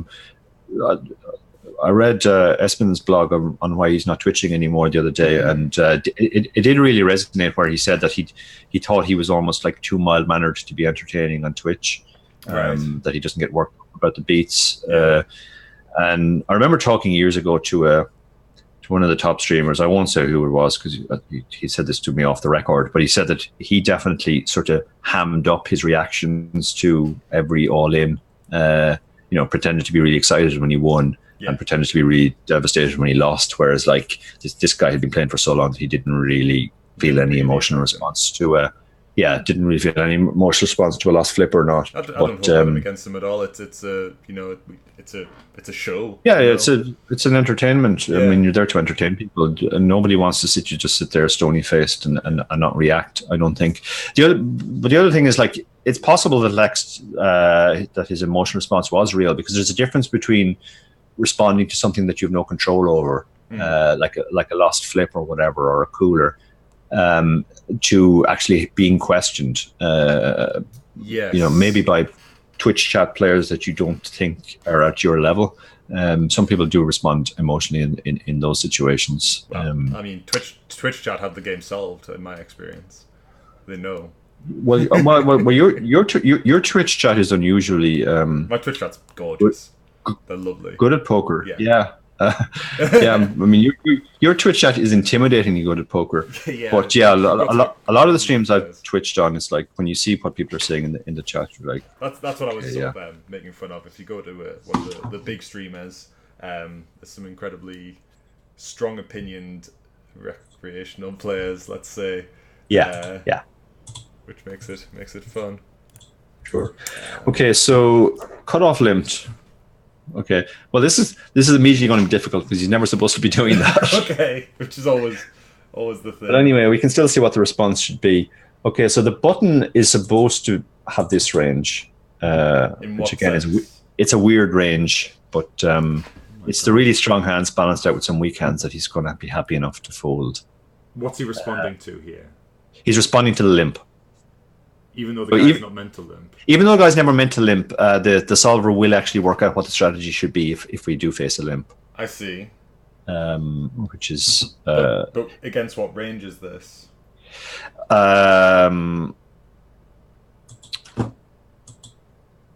It's going to assume he will limp the profitable hands in the range. So it'll give him... Okay, it's not giving the green hands, basically, in this... It's giving him these green hands, all of them. Yeah, he's assuming that he's giving them all of these green hands. That he's not supposed to limp them. He's supposed to do something else with them. But these hands are profitable limps. So these are the hands that the range will assign. So then, okay. So obviously that's a reasonably strong, very strong. linear range. Like it has no weak hands in it. It has weaker hands, but they're just a bit weaker than the stronger hands. So it's a classic linear range. So yeah, against that particular limping range, then the button raising range is this. Now some of those are actually unprofitable to raise in a vacuum, but it's doing it because it's range versus range rather than what's the best thing to do with my hand. The only hand that going on.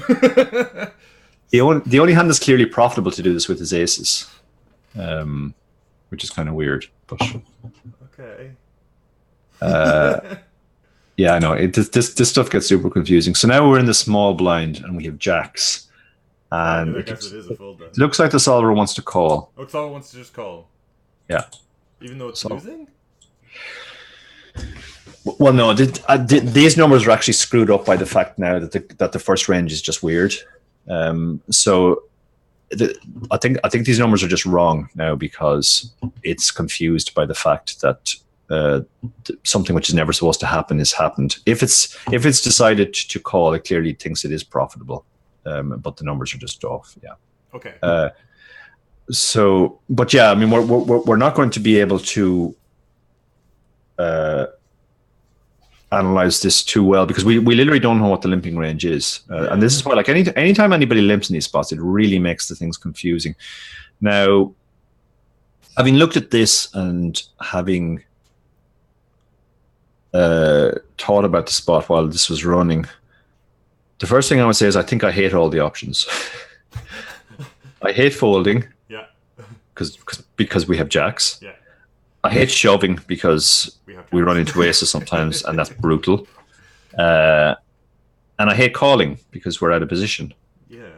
Question is, which of those three do I hate the least? I think probably calling. You prefer calling. You want to call. I think calling is my least hated option, let's say, because we don't risk the horror of running into aces, and yet we're not like folding a hand as strong as jacks. So even though calling has some major issues, I think calling is my preferred option. I see. NMP says, what if we give the limper just an opening range that he limps? So if he limps his entire opening range, I think that's what this does, isn't it? Yeah, no, actually he's right, because then, yeah, because it thinks that he should be opening, well, he's supposed to have an opening and a jamming range, basically. Yeah. So, yeah, what we can do is we can give him the type of range that's profitable. So let's say we make it a hard rule that he is limping all these hands that he's decided to play.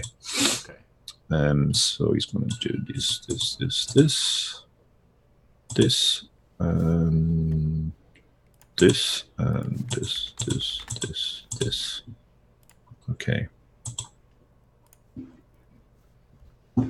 And now we'll rerun again.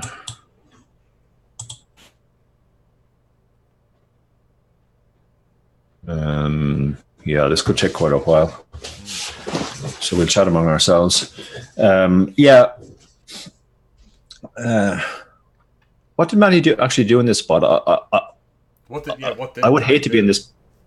Yeah, I would hate to be in this spot on the biggest final table of my life, and I certainly wouldn't hate on anybody for any of the three players. Yeah, we can't. Any of the decisions, because I do feel like that they all suck. Like, even if we find out that he's sort of wildly wrong, I mean, Jesus Christ, we have no idea, you know. Yeah. the one good positive I can see from the screenshot is the 147-second time bank. I think I might be using quite a lot of that. It takes more than 147 seconds, so yeah. I feel like I would have ended up calling. You would have called. I think I would have shoved. Yeah. I mean, one thing is that if I get the screenshot back up.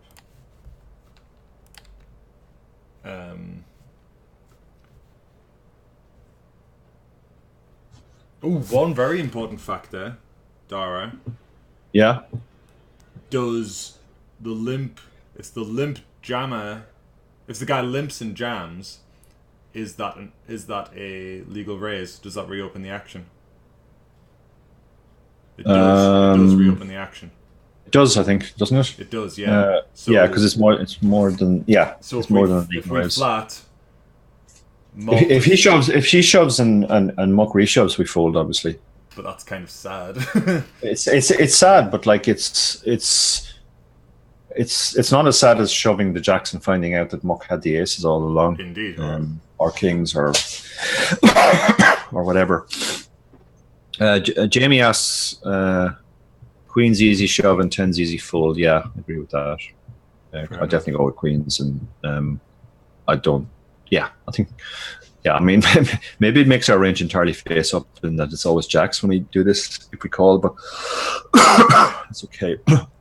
NMP sends Matt shoved and the guy folded. It's kind of annoying that this guy's called Muck Call, because that's confused the hell out of me in NMP's question. So me too. I was wondering what the Muck Call was. I was like, how can Muck Call be strong? That's never strong. So you expect him to be very strong because he has to call off the limp as stack.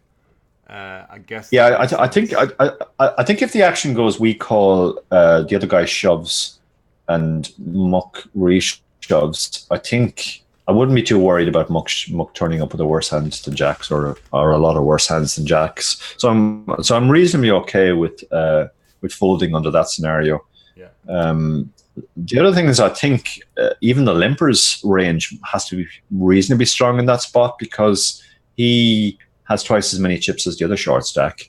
He has way less chips than we have. So surviving the short stack, outclassing the other short stack is his priority right now, rather than doubling up. Because even doubling up, yeah, it's nice, but he's still going to be way shorter than us. Yeah. So it's far more important that he lock up the next ladder. Sure. Yeah. We'll run this last hand, and then I'm going to go offline for 45 minutes. I'd love to just continue and stream through, because I am playing tonight. I am playing my normal schedule and streaming it, but I have to eat. If I'm hungry while I play cards, I will not play good cards. So I will. I'll pause my stream and come back as soon as I can, just for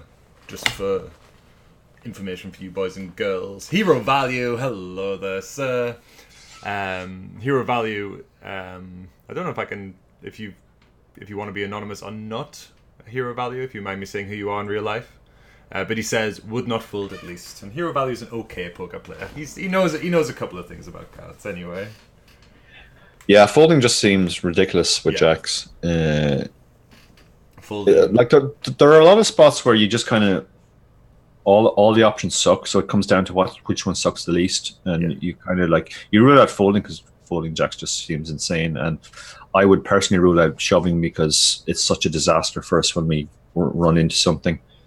Even though like it's usually going to work, and obviously it did work in this case, but yeah, I mean if it's a normal tournament, if it's one of my regular 90 tournaments, I'd probably be much more likely to get it in as well, because the situation will come up more often. But when it's the biggest tournament in my life, and this wouldn't be the biggest of your life. No, but for Matt, I mean, I don't know. I always think of that sentence is so far. Whenever I encounter that situation, if it's the biggest tournament, I always say to myself, so far, we'll get it. So far, yeah. Yeah, yeah. It's a funny one actually. Like it comes up sometimes. Like how differently should we play because it's a really big tournament for us? And It's always a difficult one to answer. It's like yeah, like somebody left a personal comment preference. recently on the hand we analysed on the chip race from my 25k high roller online last year. The hand I played against Stevie O'Dwyer, where I bet folded trips on the river. Yeah. And there was one Yeah. comment saying, like, oh, well, he's more likely to be bluffing there because he knows you don't normally play 25Ks and therefore he's putting more pressure. I think he knows you won't let that. Yeah. I think if that were true, it would be a good strategy for him. But I don't. First of all, I don't think it's true. I mean, I think I played this tournament the way that I would a normal tournament. Yeah. If you're going to play, scared money as it were, you shouldn't be playing in the tournament in the first place. Yeah. And I did end up busting that tournament a few places from the money, taking a very marginally profitable reshove. I remember. I was with you in the hotel room. Yeah. So that's. I think that's indicative of the fact that even though, like, don't get me wrong, like I was very upset to bust near the money, and it felt pretty sick. You took it incredibly well. Yeah, but I still took the spot because you have to play the same in those spots. But I guess it's slightly different for Matty because I guess I don't really know how big his role is, but I have a sense that he's sort of built up gradually, for sure, and that this is a massive part of his role. So give him credit as well for being brave enough to. I did say shoving jacks is kind of sticking your head out the window, and he did, but he did take the spot. So he certainly didn't. Not an easy thing to do for sure. And like you say, your life.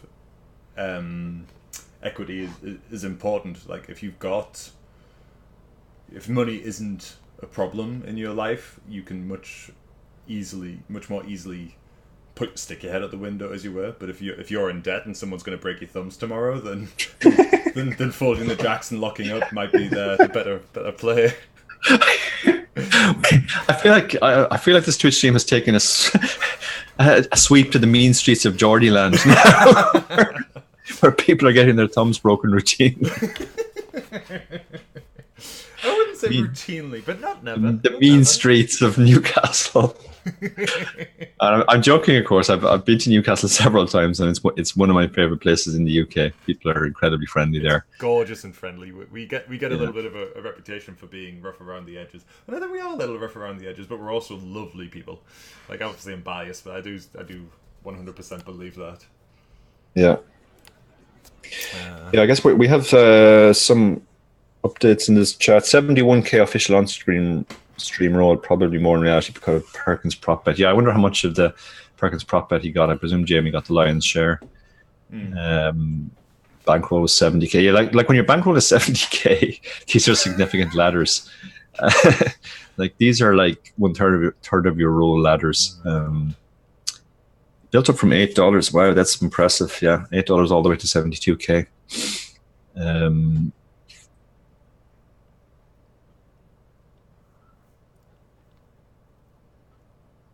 Yeah.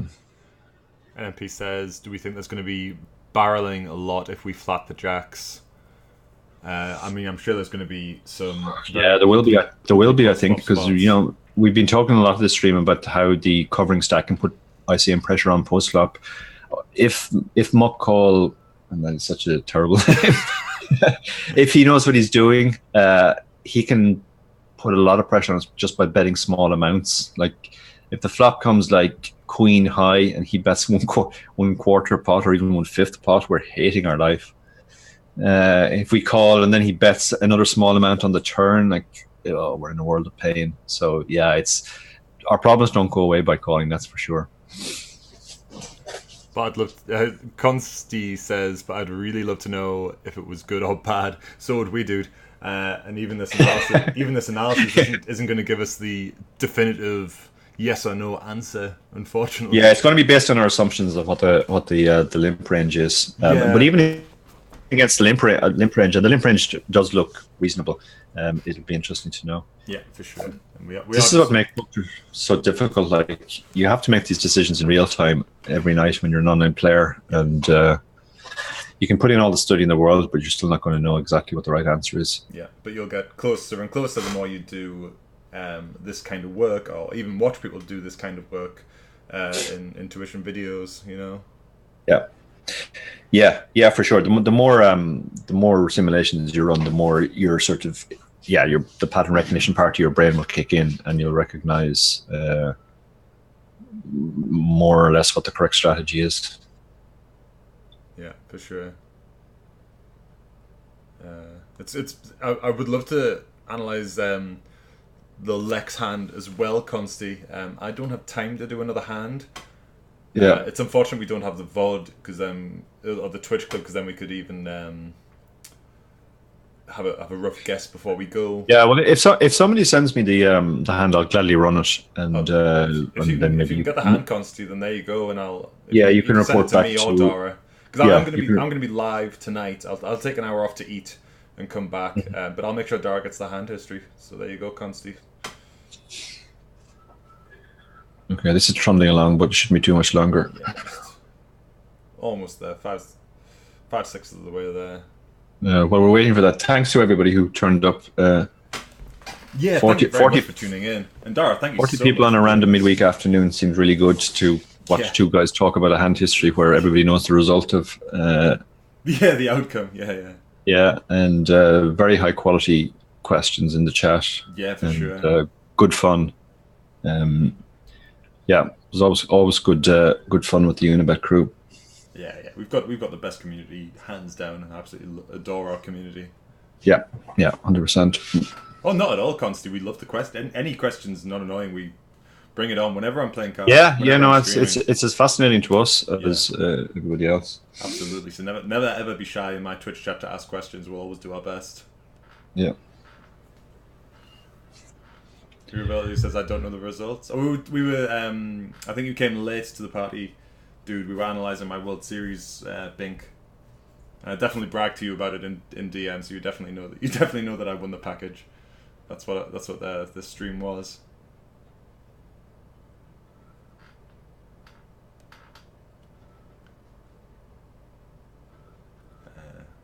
Very nearly there. 7 more iterations to run, and then we'll have maybe a closer answer. Yeah, I'm interested to see what the profitability of the different plays are. If any one of them is clearly a bad mistake. Oh. Okay, so here we have the limp. We forced the limping range with the range you see on screen. Am I sure? Hang on one sec, Dara. Sorry, I'm not showing it correctly. There you go, guy. Yeah. Then we have the 3-bet from the button. Okay, so calling is marginally profitable. It makes 0.15% of the prize pool. Okay. A normal 3-bet is more profitable. So it makes 0.41% of the prize pool. A shove is unprofitable. Wow. Minus 0.16, but again, marginally unprofitable. And this is subjective to the range. And this completely depends on the ranges, yeah. The limping range, the isolate range. Yeah. So exactly as our intuition told us, all 3 options are close. So is it if we 3-bet, is it a 3-bet fold to the big stack? Yes, it is. Jesus wept. Yeah, we only call aces. Sorry? We only call aces. Well, yeah, I mean, I would put a caveat on 2 aspects of this simulation. First of all, once you go down past 4 plies, in other words, 4 actions like limp, raise, re-raise, shove, HRC sometimes gives out screwy results. Okay. The second caveat I would put is that HRC doesn't accurately assess the value of a call in every situation. Okay. Because it doesn't take into account what can happen post-flop. It only considers pre-flop equities. I see, right. And given that we're out of position and our hand is going to under-realize, it's going to actually think the call is more profitable than it probably is in practice. Right. So when we say it's profitable to call, where were we here? 0.15, I would actually discount that fairly heavily. So you don't think it calls okay? And I would suspect in practice it's maybe only break even or very, very slightly better than break even.